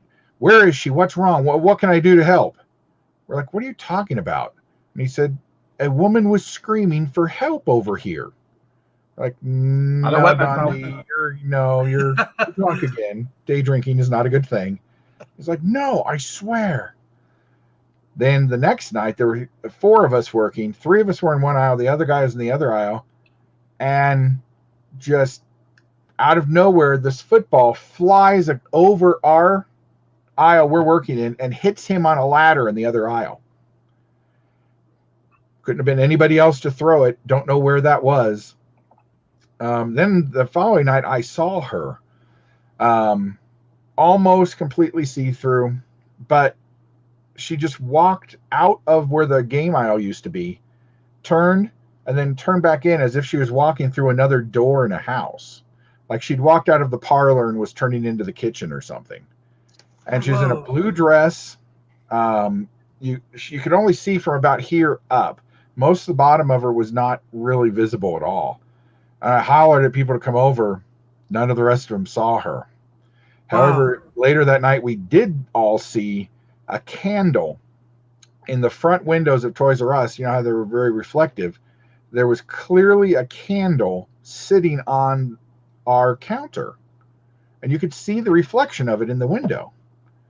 And our manager called us over and said, can you see this? We're like, yeah. And he put his hand in front of it and it disappeared in the window. But there's nothing here to be throwing that off. Weird. Wow. Yeah. So the last thing that happened to us was one night we left and we turned all the alarms on. We got about 10 feet out the door and we hear this huge loud crash. And so we go back in, and one of the end caps at the very end of the registers full of Halloween candy had fallen over. But it's not because it was too heavy. It had been pushed over because the bottom of it, where all the steel was bent. And it just completely went like that. All the metal. And it had been peeled up off the wax of the floor. And one of our managers quit the next week. But so the way you said a couple of nights, I would have lasted 5 minutes and left the state. Yeah. So I've been scared to death. No chance. Yeah, we put The Conjuring on a couple of nights ago. I think we was on for 10 minutes before I turned it off. I couldn't even watch that. So I'm not. No way. Well, we would hear people running through the tractor trailers. You know, we'd get a whole tractor trailer full of freight, and you could hear people running through it. But the freight, they were full. So there was no way for people to run through and make those sounds. Weird. So we don't know what it was, if it was a little, a couple kids or whatever. It was weird. Yeah. Wow. No, forget that. No chance. No chance. So, Shabby, you've never seen a ghost or had any ghostly encounters? Well, there was one time in Virginia, years and years ago, there was a rocking chair in the room we were staying in that was rocking like crazy, like someone was signing it. Not like a breeze it was going for it. But other than that, no. I'm not a person that says I believe in or don't believe. I've never seen one. So, but I'm scared to death of all stuff like that. It's like I said, you know, John, the amount of films that I haven't seen because of that. Do you know what I mean? I'm a right softy when it comes to stuff like that. So no. But One of the only film genres that really does freak me out is ghostly ones. Like I remember The Changeling. There's one called The Changeling, and that one is really scary and freaks you out. Like you don't want to turn the lights off after you've watched that movie and go to bed. I just don't like that jumpy feel. Jen loves them, you see, and it's a shame really because she loves them sort of genre. So we put, like I said, we were talking about it on our live stream, and so we put The Conjuring on. As soon as her leg moved out of bed, I turned it off. 10 minutes in, I can't do it. All the lights have to be on. It has to be in the day. Yeah. Ghostly stuff doesn't bother me. I don't like slasher films, but probably because of the demon that used to live in the basement of our house when I was 4. Oh, come on. And, yeah. Jeez, Chris, what's with you? Everywhere you work, everywhere you live, I don't know. Maybe it's you. Something's following you around, man. Yeah. I never even told my mom about this until about 5-6 years ago. And she was talking about our old house. And she said, it was weird. Everybody was fine. Your dad and his friends would go down into the basement and everything. But, after the first few months we lived there, you'd never go down there again. And you'd cry if I tried to make you. And I said, well, that's because of the demon that lived down there, Mom. And she was like, what? I was like, yeah, there's this almost bearish looking thing in the far corner that just sits there and growls slightly and has red eyes. That sounds like my wife. Yeah, oh yeah. She was like, I always felt weird down there, but I thought it was because your dad was down there with his friends drinking and stuff. I was like, right, demon, sorry. Wow. No, I've never experienced anything really. We had a couple of weird incidents like that. We had a basement with a dirt floor in the old country house I grew up on with the farm. And it was one of those things where so when settlers came, they built like a cobblestone, just like stacked stones up for the foundation of this thing. And it was just one square. It had a dirt floor. And there was actually a pull chain to make the water that was coming in, just dump out of this pipe. Yeah. It wasn't like a shower, but that's what they used it for. But it wasn't like a proper shower head. I mean, it basically just dumped out of a pipe and you would wash off under it on the dirt floor. So it was this was like an 1800s settler's place. But then what they did is they built onto that with the proper concrete blocks and built a bigger 2-story house where this 1-story basic shack used to be that people would live in the 1800s. But that dirt floor part of the basement is where there was a hot water heater and stuff like that. And it was always freaky because someone told us when we were kids that if you have a dirt floor basement, there's a good chance that someone buried one of their relatives underneath there, because it was common practice if someone died, they would put them in the basement on the dirt floor. And then if they didn't have any proper burial place, they would just dig a hole down there and bury them in the basement. And I was like, I don't know if that's true or not, but as kids, we were like, what? So then my friend went, and if you get a Ouija board, you could talk to the dead person. So everybody went down there with this Ouija board, and we set up candles in a circle around us. And we were sitting there with this Ouija board doing this thing. And then in the back corner where this little nook was cut into the wall where the hot water heater was, while we were doing the Ouija board and saying, can you hear us? Can you talk to us? Give us a sign, the light comes on. And of course, all us kids go, oh, and we run upstairs, freaked out. We're knocking candles over. It's a good thing there was nothing to burn up the place down there. That it was good. It was a dirt floor because we just freaked out and ran upstairs. And our parents had to go down and get the Ouija board and clean up the candles and stuff. And then we were talking, and Dad was like, "Why were you so scared?" And we were like, "Well, the light came on in the little cubby where the hot water heater is." And Dad's like, "There's no light down there." So then, of course, all us kids were like, "Oh my gosh!" We were even more freaked out, and we never wanted to go in that basement again. We were like, "No way." No, everybody. It's funny because my little brother's got a paranormal YouTube channel. He does readings and so forth in Scotland, and I don't really watch it for that, but he goes to all these ruins in Scotland And I watch it because of that, where he goes and so forth. So it's funny, I'm scared to death, and he actually has a YouTube video on it, He does it on purpose. Yeah. When I worked at a KB, everybody made fun of me Tina. because I would never stock or sell a Ouija board. I wouldn't touch them. Oh, really? Not the closest I'd get is if I was unloading the truck and the box came and it said Ouija board, and I just set it aside. Somebody else had to stock them. Somebody else had to sell them. Nope. I've had enough instances in my life. I don't need to open a doorway that I don't know how to close. I suppose that's it, though. If you've had experiences, you're going to think a lot differently, aren't you? So. If only we could do this stuff full time. Haha. It would be nice. But would it, though? If we did it full time, do you think we'd be bored of it if we could? Yeah. Do you know what I mean? Even trying to get a video up every day or every 2 days it's almost like a second job in a way. Not actually getting paid for. But I love going through my collection and filming stuff. So for now, it's still a lot of fun. Yeah, it's fun. It really is. Exactly. With us moving and work has took off for us during this pandemic. I've got to be honest, it's done really well. So that's why my videos, I'll make one and then a week will go by and so on. But I like to make them when I've got something to talk about. Do you see what I mean? So that's what Papa Gord was talking about last night. He was saying that his videos are going to become less and less because he has nothing to talk about. I just don't want to bore anybody. I agree with him. That's what he said. He doesn't want to just make videos to make videos or to bore people. But, we were all in the chat. We're like, yeah, but we'd like to see bits of your collection and stuff. You may think it's boring. Like we don't. Yeah. The worst thing is, though, for me, I've got to be honest to you, is sometimes it's like you don't want to let anybody down. There's so many live streams on and there's so many videos on. It's like, sometimes on a Saturday morning, day, night, afternoon, there's someone on, and you think, "Oh man, I don't want to miss it, but I've got other things to do." Do you see what I mean? That sometimes, I don't want to hurt anybody's feelings, so I always make sure that I'll watch a video, and even if it's a few days after, I'll leave a comment, and I'll always get around to anybody's videos. It's just the time. That's what ends up happening with me, and a lot of you guys see it. I'll be like, it'll be a week later, and I'll be like, "Well, today I'm catching up on all your videos," and I'll say that. I'll be like, "Today I'm catching up." Here's and I leave that in the comments saying so they know, you guys know I'm still watching. Yeah. But sometimes I binge watch 5 of your videos at the end of the so. Yeah. That's what I do. I watch so many different people now. At work, I can get about an hour or so a day. I can watch stuff.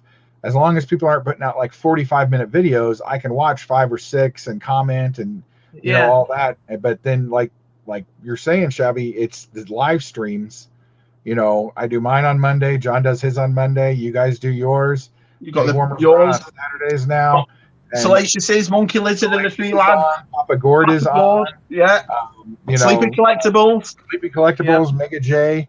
And that's just the ones I click on all the time. That's not even counting Brandon and his new stuff. Brandon, Paul's Collectibles doing their new Bad Batch show, which you'll be watching. I used to be quite lucky though, because it's different for me now than it was back then. What I used to do is I got into everybody's YouTube, like Usual Mike and Mike Case and Papa Gord, Bosk's Bounty, Only One. But I'd never really comment. I'd have them on in the background while I was working. And it was John that was the first one I started to comment on because I loved his stuff. And then obviously we got into the Pally Boys and it went from there. But before then, I used to I'd have a playlist and I'd just let the playlist run all day. Then I'd like a video. And if there was something I'd acknowledge, I'd comment. But now I feel like I have to comment on everybody's video. Do you know what I mean? I don't want anyone to think I'm ignoring them. I never would. So. Yeah, or especially anybody who's under 1,000 or whatever. I want to make sure they get the like, they get the comment. Exactly. I'm all for that. I'm all for it. Exactly right. Yeah, it is. Monkey Jeebus heard children laughing at diamonds sometimes. You see, you're not going to make me sleep. You're not doing me any favors with this. Do you know what I mean? Hey, Empire, how you doing? Aaron. And then Chris came down from an acid trip. Yeah. Oh, yeah. Yeah. I wouldn't sleep anymore either, sleeping. Yes. Yeah, the Sunnyvale Toys R Us. That's a demon. That's not a ghost. It threw things like bicycles. It would pick bicycles up and throw it at people. Wow. If I ever saw anything like that, I think it'd finish me off. I'm such a softy for that sort of stuff. Well, I guess one of the things was they closed the doors kind of like we had done. And the female manager was like, "Oh, I forgot my purse." and they had locked the doors, pretty much came back in, and whatever it was, set up a train set in the center of the floor with Legos spelling "Get Out" and her name, with her purse sitting in the middle of it. She took off, left, didn't even come back and get her purse. And yeah, they think it's actually a farm worker who fell in love with a girl and was not allowed to marry her because, you know, he's just a scum. You know, he's just a farm worker. And he was chopping wood and he hit it wrong and he chopped into his leg and hit the femoral artery and bled to death. Oh, whoa. But all they can figure out. But yeah, he would throw big things at people. He wasn't. Ours was more playful, we felt, because she threw a Nerf ball. You know, it wasn't a real football.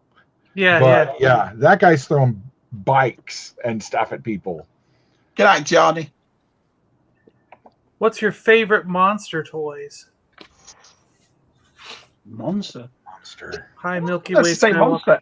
I enjoyed that Forbidden Planet Robbie the Robot I bought last year. That's a great figure. Did you pick one up, Chris? I remember you saying you might get one. I haven't yet. I still want to. I haven't. So good. I love that thing. I mean, I like old. My mum had to work a lot, so we were raised by my grandma basically. So we always had old movies on in her house. Do you know what I mean? I have a deep appreciation for everything from I Love Lucy to old 1920s stuff. You know. And I remember watching that film as a kid and I loved it. So when I saw that Robbie the Robot, it's not really a monster, but I loved it. I think my favorite monster toys are probably the Rimco, Frankenstein and Dracula 3.5-inch figures. Yeah. They're probably my favorite monster toys. See, I think the I don't think I liked like a certain group of monster toys, but I always liked the monsters within a line. So like the Kraken from Clash of the Titans. Yeah. The Inhumanoid. I love those big guys from the Inhumanoids, all the big monsters. The Rancor from the Star Wars line. You know, it was like, so there was always a monster that I just loved as a kid in a bunch of different toy lines, you know? Yeah, some of the Row Beasts from Voltron. Yeah, stuff. There are some good designs in those guys. Ouija board for the win. Scary stuff. Yeah, it does say, yeah. Hey,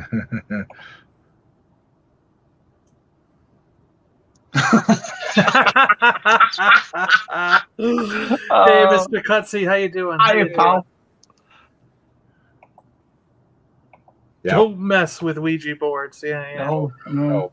Yeah. No. I mean, you never know, you know. Dark in Mexico. Oh, that. See, I never know because I wouldn't go there. If there was a building and all the lads just, come on, Shabby, let's get in this, and it was meant to be auction, I won't go in. So I've never put myself in that position too, though. Do you know what I mean? So Cy never took you to a haunted graveyard? Cy was banging into it. Cy's had loads of experiences and stuff. And like I said, my younger brother has his own paranormal. So they've been doing. So that's why I'll never turn around and say I don't believe it. They've never tried to drag you along. Oh yeah, loads of times I won't go. Haunted ghosts. There's a graveyard over here you got to check out. You know, let's go. There is no way I'll put myself. It's like parachuting. I'd never get in the plane to parachute, so I'd never go into a house to see if it was haunted or not. I'm one of those people. No chance. I've had people tell me that I like pull spirits toward me.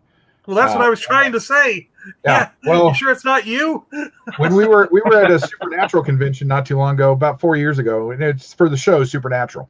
Yeah. And so one of the guys Chad Lindbergh, who's a guest star on the show, he has become a ghost hunter, and he knows the Ghost Adventure guys. And so he brought one of the Ghost Adventures guys on stage with one of the it's one of the little. It scans all the radio frequencies. Right. Oh yeah, it's called a spirit box. Whatever it is. Yeah. And he said, "I'm just going to let this run here while I'm talking and see if anything happens." And so he was doing his little talk and he answered some questions and stuff. And then you heard this chattering next to him, and he said, "Okay, we have to stop. We have to do this right now." So he brought Aaron on stage from the Ghost Adventures, and Aaron started asking it questions about, are you here? And it said, yes, many. And clear as day. And then it would scan. And he said, well, how many? It said 9. So there are 9 spirits of you here. And it said, well, 9 here. And it said, well, where? Back of the room. Guess who's sitting at the back of the room? Where he's like, damn it, go away. Leave me alone. And yeah, then it said something we couldn't quite hear. And then it just stopped talking and went away. So we don't know. And he was like, well, that's kind of how it is sometimes on these things. It talks for a little while, tells you a couple things, and then they just don't talk to you anymore. But I thought that was funny at a supernatural convention. Yeah, that's funny. Wow.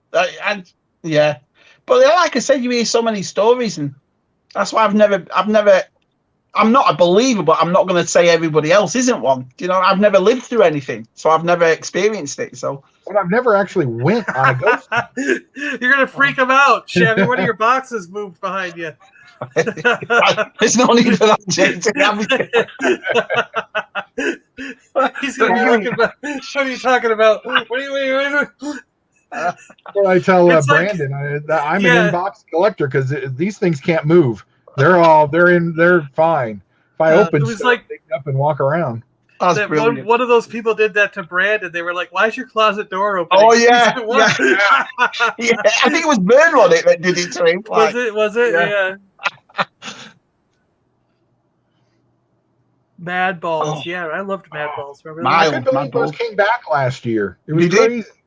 Yeah. Yeah, Moltar.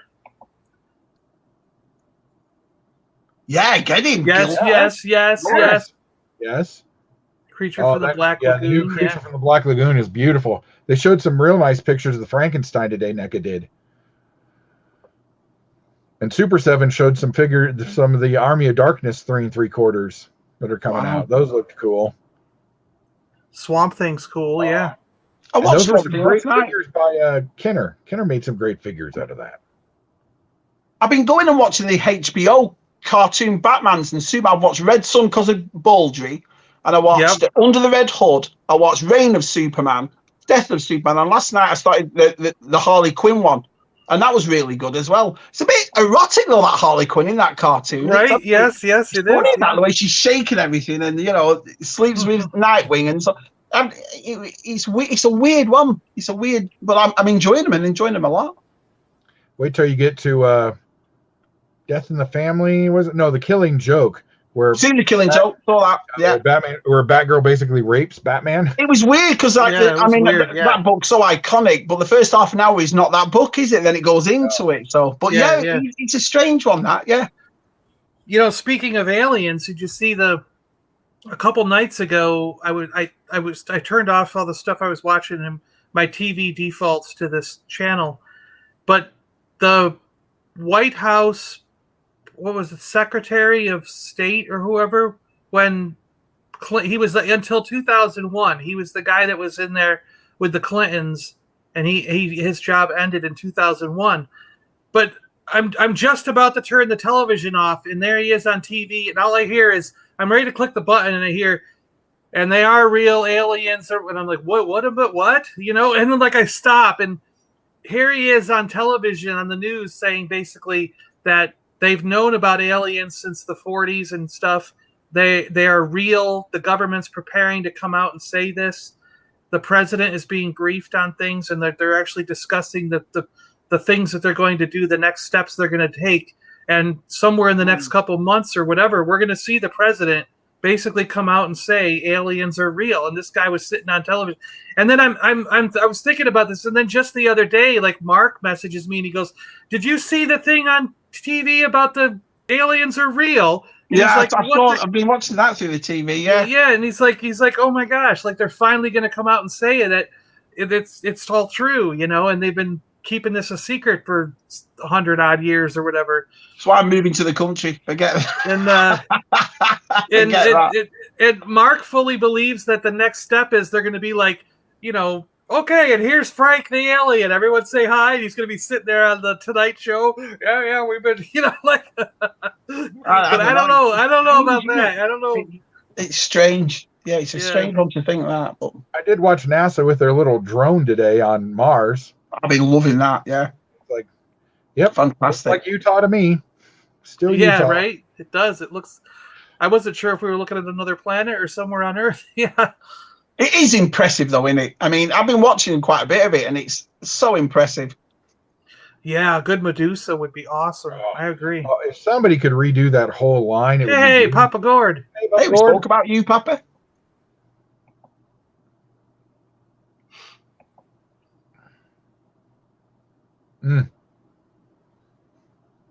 Wow. That's the thing. I see. I've never had an experience, so.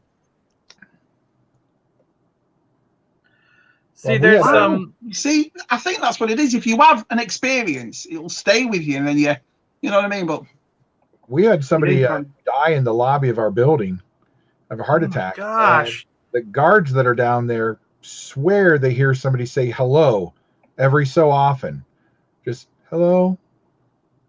I'm like, I haven't heard that yet, guys. I've worked. Well, we're from it. It's like there's Pendle Hill around the corner. If the English lads are watching, they'll know that Pendle Hill is famous for witches and so forth. And I used to take the kids there in the summer, you know, and the family, but never because. But it is an eerie place. But again, I've not experienced anything. So yeah. Or Yeah, is it Leeds Castle? Leeds Castle, something like that. That has an oubliette. yeah, And that place is freaky. yeah. Oh, York, how old York is, and all the shambles around there. It's just, I don't know. It's Eastern State is good. So Western State Penitentiary now does really good tours. yeah. I always thought that Bob Lazar was true. I remember that story breaking back in the 80s, and like that's what got everyone talking about Area 51 and S4. Like no one knew about that. Wasn't a word. That those two things were not a word until Bob Lazar came out and talked about them. Mm-hmm. And then the government comes out and says that Area 51 was real. You know, so it's like, right. If all this stuff that if like now like, you know, in the 80s people were questioning Bob Lazar's story, but now that we look back on it from today, we realize that 99% of what Bob Lazar said back in the 80s has now been proven true. The only thing that has not been proven true is that it's an actual alien spaceship that they were working on. So if 99% of what he said is true, this other one thing that we haven't proven yet, why wouldn't you believe that that is true? You know what I mean? Like, if I were to tell you a whole story and everything is proven true except for this one point, wouldn't you just suddenly go, well, then that one point is probably also true, you know, because he didn't lie about the other 90 things, you know? So why do you think now then? Why do you think they're going to come out and start telling us now? Do you know what I mean? It's just because our generation is used to it. We don't care. Yeah. Do you know what I mean? You're still going to go to work. You're still going we're going to get up tomorrow and go to work, whether they're here or not. You know what I mean? It doesn't change our lives any if aliens exist. Our life is exactly the same as it was yesterday. You know, because we've known it, you know, because we've known this our whole, most people our age are just like, of course there's other stuff out there. You know, there's so many other planets and other things that there has to be. You know what I mean? I'm sure there's other stuff out there. I just don't think we're that damn interesting to come say hi to. I mean, what do we have to offer anyone? Really? Dude, we got like Pop-Tarts and speakers and there's that. 28-year-old Oreos I could give them. Juice boxes. I mean, come on, the juice box, man. If they didn't think of that, I'd be flying over here for a juice box. It sounds like a lot of people in the chat as well have had experiences. I think I might be the only bloody one that never has, you know. Well, because you keep walking away from everything. You keep walking away from it. Yeah, exactly right. I think. Yeah, the human hybrids. There's lizard people. There's probably a lizard person in the chat right now. Do you remember when Diana did that in Vita when she tore off her face off? Oh, yeah. That's one thing that scared me to death, especially because she was so pretty. Do you know what I mean? Well, and then that alien baby. Oh, no, I won't even talk about that. That still gives me nightmares now, that thing. That bloody tongue is, yeah.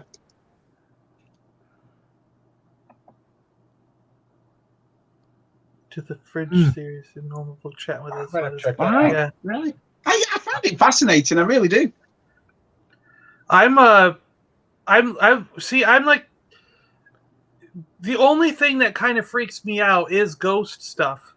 But I will go in because there's a part of me, as much as it freaks me out when something happens that I can't explain, there's also a part of me that says, like, I know in my mind, my rational mind knows that, like, the xenomorph does not exist, okay?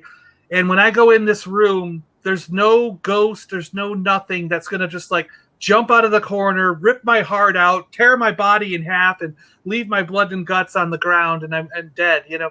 Like, I know rationally that nothing like that is ever going to happen. There are no monsters. There's no such thing as, like, ghosts that could just rip your arms off and stuff. Yeah, they might be able to move a candle across the room. They might be able to slam doors and freak you out.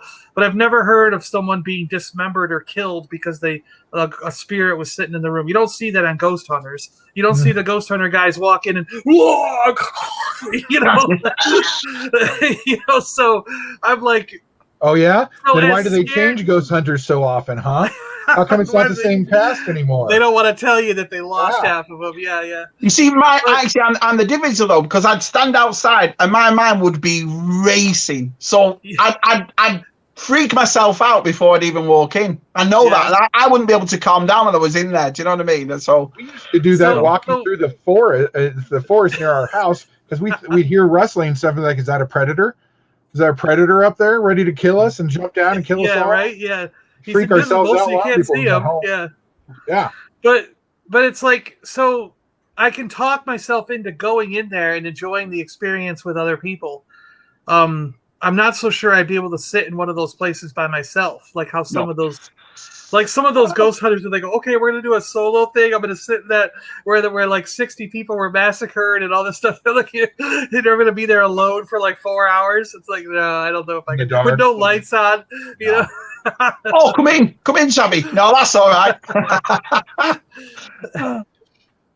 But I remember when I lived in Seattle, there was a place that there was like a haunted hotel or something like that, and they would sometimes rent it out to, like, people who wanted to stay in the room that was supposed to be haunted, and you could get your friends together and do like a little party, little event, and you could stay there. And I was trying to get some of my friends to see if I could get people to go do it, and I wanted to do a little ghost scenario and be like, you know, let's go there and do like a Ghost Hunters thing, you know. But I could only get one guy that would go with me. Everybody else was like, nah, I don't know about this. Yeah.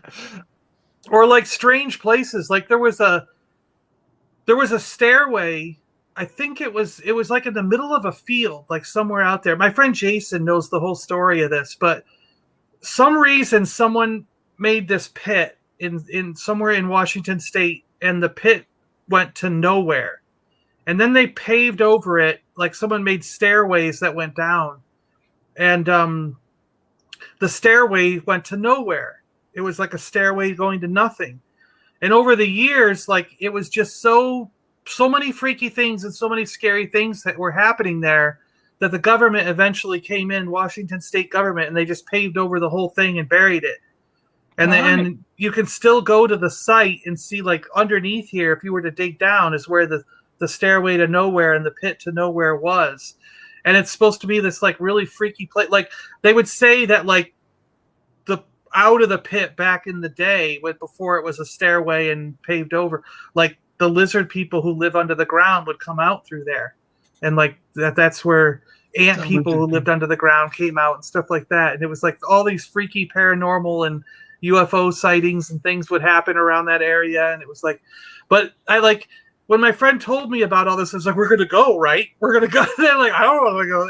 I want to go there, you know, because there's a part of me that also wants to just be like, look, you're here and nothing's happening. See? Yeah.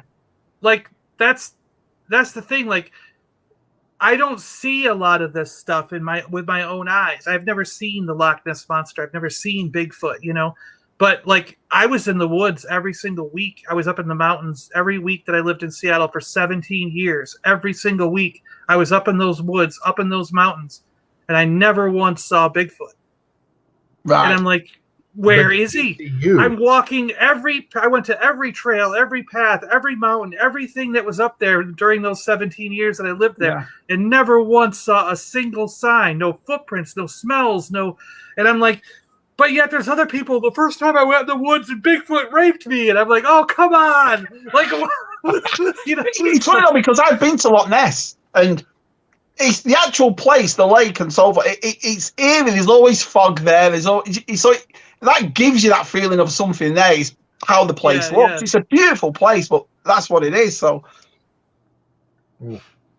I guess what it is like I kind of want to see something, but you know, but I never do. So I'm always like, yeah, I'll go there because I hope to see something. We're never going to see anything. You know, hey, only one. How you doing?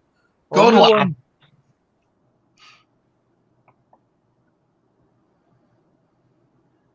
So they're all saying hello. We walked through at night living. You must be afraid. It's funny that, Rick, because where we're moving now, we're in the middle of the forest. We're in the middle of one. So they're real Ewoks. They're real Ewoks near his house.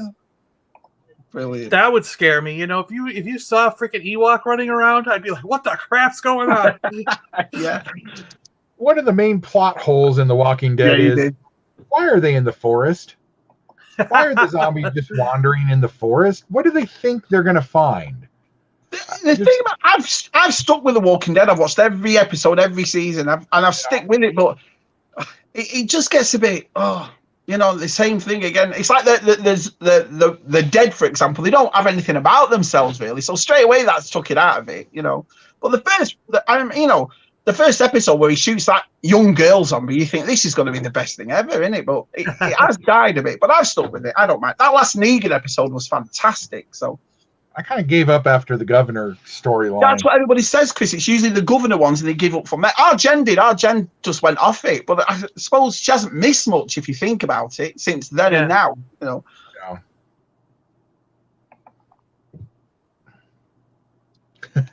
Yeah, you see, there's no need for that at all. Like when we went to Mount Hood, we stayed in the hotel where The Shining was filmed. You know, we were like, oh, yeah, you see, no. We had to check out the Stanley Hotel, which that's based on, is just south of me in Colorado Springs.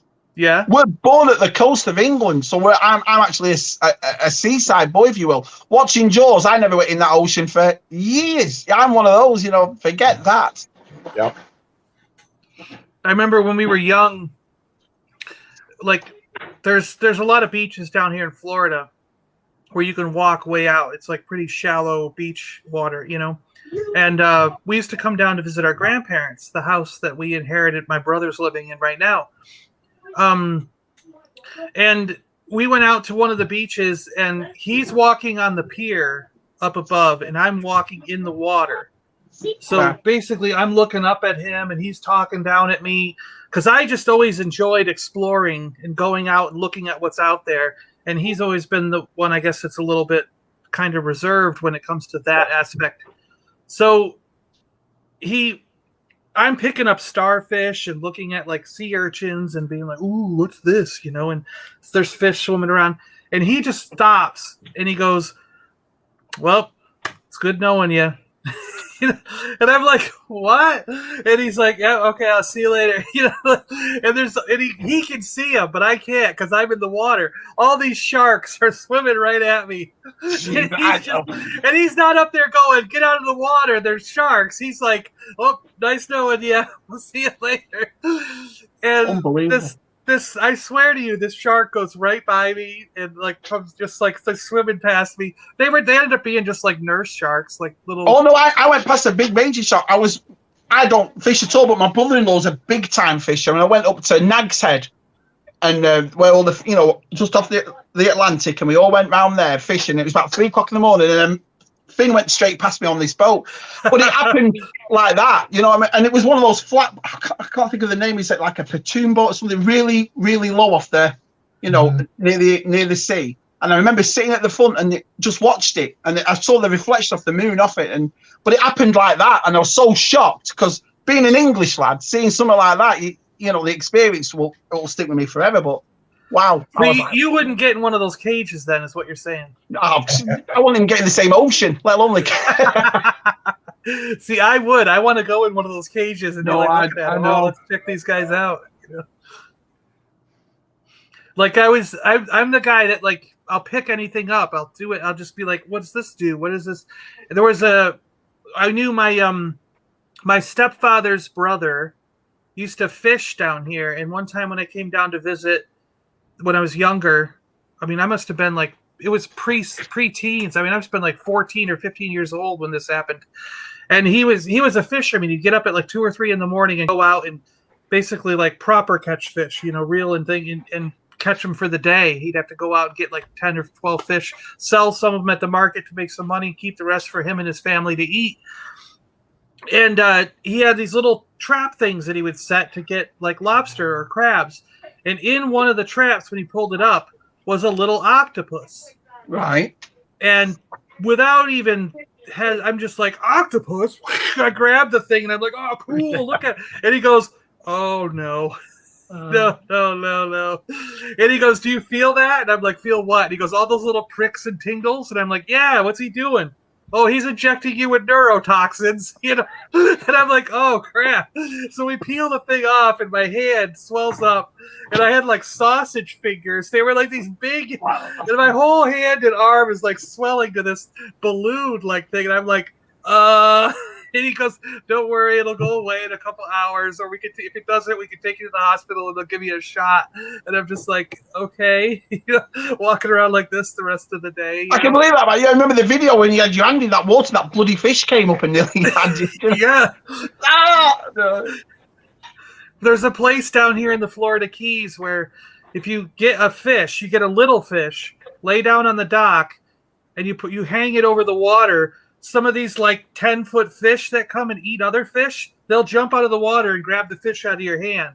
And Shabby saw me doing it. Yeah. Because of course I saw someone else do it, and I'm like, oh, I gotta try that. Yeah, it's and there are guys down there. That's how they fish. They'll be like, they'll do that. It'll come up. They'll let it engulf their arm, and they just grab it by the gill inside, and he pulls it out of the water, flips it on his shoulder, and walks home with it. I saw guys on that dock doing that. That's how and they're just like, yep, this is my food for the next couple of days. And he walks off the dock. And I'm like, oh my gosh, like, and blood's trickling down his arm from the teeth. And I'm like, oh man, I wouldn't let it like eat my hand. No, that's crazy. It's like those guys who they do that in Missouri or Mississippi at catfish hunting. Right? Yeah, they'll grab. Yeah, stick their hand into the catfish hole. The catfish eats them, and they grab them and pull them out. Yeah. And they're all cut up and stuff. No, dude's good eating here. Yep. And I hear catfish is good. I hear it's really good. Oh, yeah, jelly. Oh, yeah, I agree. Jellyfish will knock you out, man, if they don't kill you. I mean, those things are bad. And they're everywhere now. Yeah. Yeah.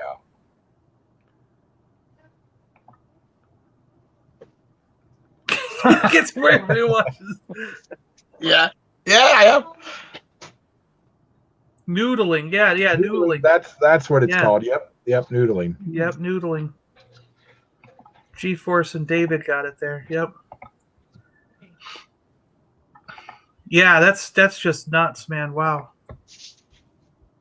we have covered Loved it.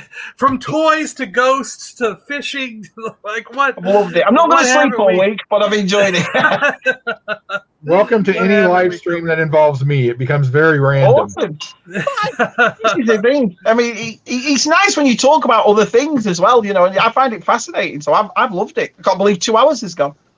No way! Wow, that's what I'm scared of. Yeah. Goodness. No. Exactly. Oh.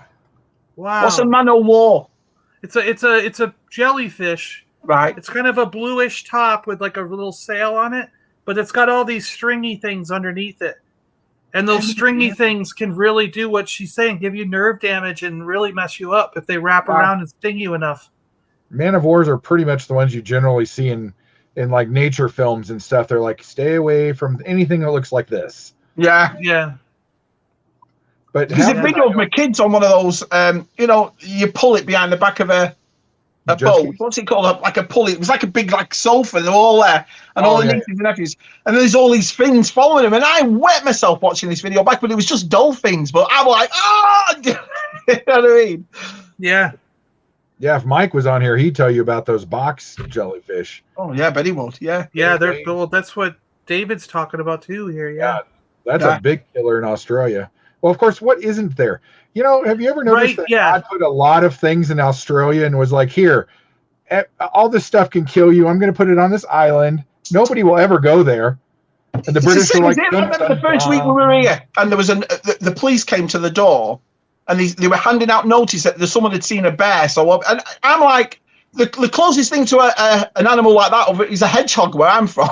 And I'm like, I've only been here a week, and I'm getting messages about bears, and bloody hell. We're having issues with mountain lions coming down. Yeah. Some towns now. Did you see that video the other guy, that bobcat that attacked his wife? Yeah. Oh, I heard about that. I heard about that, yeah. He thinks when until he gets a hold of it, he's like, oh, and throws it across the yard. There was when I was in Seattle, we met some people, and they were surfers. We would snowboard in the winter, and then go surfing in the summer. And I ended up picking it up, and both snowboarding and surfing. And it's a blast. Like surfing it's like an experience. It's almost like a spiritual experience. You cannot, once you do it, it never leaves your system. You're always going to want to do it. Your surfing is like, I understand why people travel the world and hit the best spots for surfing, because there's nothing like it on earth, and the feeling. But one of the craziest times was we were in this cove where not a lot of people go, but they've got pretty good surf. And there were seals, like sea lions, in the water. And no one told me this ahead of time. So I'm out there and I catch a wave and I stand up, and all of a sudden out of the curl of the wave on sides of me come these sea lions, and they're just like body surfing next to me as we go in. And then I noticed they're doing it with all the surfers. Like the sea lions were having as much fun as we were. Yeah. Doing it with us. And like the first time it happened, I'm sitting on the board, the sea lion comes up and he's like, shh, and he's looking at you like, oh, hey, you know, and I go, holy crap, wipe out, you know, like, I will know. You know, and I was like, what is that? What's going on? And they're like, oh yeah, the sea lions will play with you. They love it. They'll do all this stuff, and they're having as much fun as we are. And I'm like, are you kidding me? Like this, and some of those things are huge, you know, and I'm like, okay. But yeah, then the rest of the time you just get used to it and you're going with them, you know. And it wasn't until later that they were like, oh, if we were here in the winter at a different time of year, there'd be sharks out there going after like great whites going after the sea lions. And I'm like, oh, no, we don't need to surf that time, you know. But yeah, it's fun. Animals in the ocean are great. I mean, dolphins, I love dolphins. I love them so much. And the other ones here, the manatees they live around here. Oh yeah! Oh my gosh, those things are like so majestic. They're so beautiful. They can get really just big locally as well. Oh, they're massive. Yeah. But the thing is, they're so slow. They just hang out. They're not really that. They're not doing anything. They're just like, oh, we're just gonna hang out here and eat. And then people run them over with their boats, or they go by and go, hey, look at that thing just sitting there. I'm going to stab it with a and it's like, why? Don't kill them. Just leave them alone, you know? Yeah. Why would you put meat tenderizer on? Has it got a certain... I think it pulls out the poisons. It probably pulls the poisons out. I never knew that. Yeah, I suppose it would, yeah.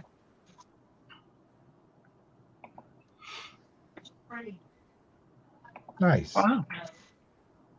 Oh yeah, if anyone knows about all this sea life, it'll be all scuba, won't it?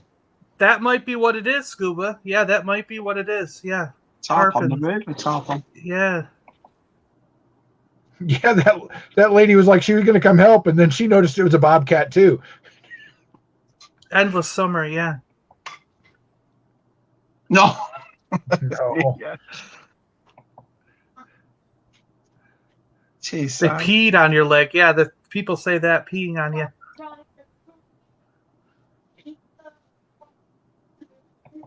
Oh, nightmare. Yeah, sea cows. Yeah, they call them sea cows. Yep. Pulls out the toxins. Got yeah. you, Tina. Right. Never No knew one that. peed on me though. I think I would have peed on me as soon as it did it. I'd have been like, all right. Well, guys, thanks a lot for being on. Thanks a lot for the yeah. chat. You guys in chat have been awesome tonight. This has been incredible. I've loved it. Thanks, John. Thanks, Chris. What Look a at great that. 2 hours.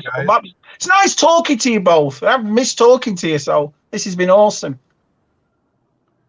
Plain sea landing in Cocoa Beach. Well, I didn't see that. I didn't see that. I'm gonna have to go look for that. Yeah, I've been. It's good to catch back up with you, Shabby. This has been a really good night. Yeah, Chris, thanks for joining us. This has been awesome. Yeah, I will say, Chris, since I've to loved you joining this community, you've got a great channel and a great personality, man. It's been great getting to know you. It really has. So, Shabby, really, you're one of the people who've helped me stay in the community. Oh, and thanks, you and bro. John and everybody at the old Pally Boys and stuff were so kind, so nice, and I love everybody's enthusiasm and Sleeping and Brandon and Tina and Scuba and everybody in the chat is so great. Oh, brilliant. Well, you're a great addition, my friend. A great addition. Thank you. Yeah. Yeah. And Shabby, you should be getting that box sometime around Thursday, I would think. Oh, wow. Look at that. Look at that. Thank you so much. Thank you. Oh, and I never got to show what I got, Shabby. You're going to love this. Oh, yeah. Oh, yeah. That's Oh, yeah. This is what I got sent this week. Look at all them. I love it. Look at that. Nice. Look at that. What wave is I'm telling you, boys, Black Series is my first and foremost, but this He-Man line, I can't get enough of it. I just absolutely love this line. What this just started hitting, so look for it. It's awesome. You're going to see a lot of that stuff because Mattel loses the license next year. What? So didn't they make this stuff up? Oh, No. I hope not. They sold all the rights to Universal years ago, and they've been able to keep the toy rights through. It's either the end of 2022 or the beginning of 2023. And then they have first refusal rights starting next year for new product. After, in 2023, all rights revert to Universal and they can do whatever they want with the line and they don't have to stick with Mattel anymore. Wow, I never knew that because the new Super 7 had it for a bit and then Mattel got it back. Yeah, why would Mattel get rid of their own Super 7 for some stuff? That's why you've been getting weirder stuff from different companies. It's Mattel says, no, I don't want to make 3 3/4 inch figures. That's not what we do. And so they've given that to Super 7 to do. And that's why Super 7 finished off some of the stuff like the Thundercats and things. And because Mattel was giving them things. But Mattel loses all rights to everything. The names, the comic, the toys, the molds, everything in 2023.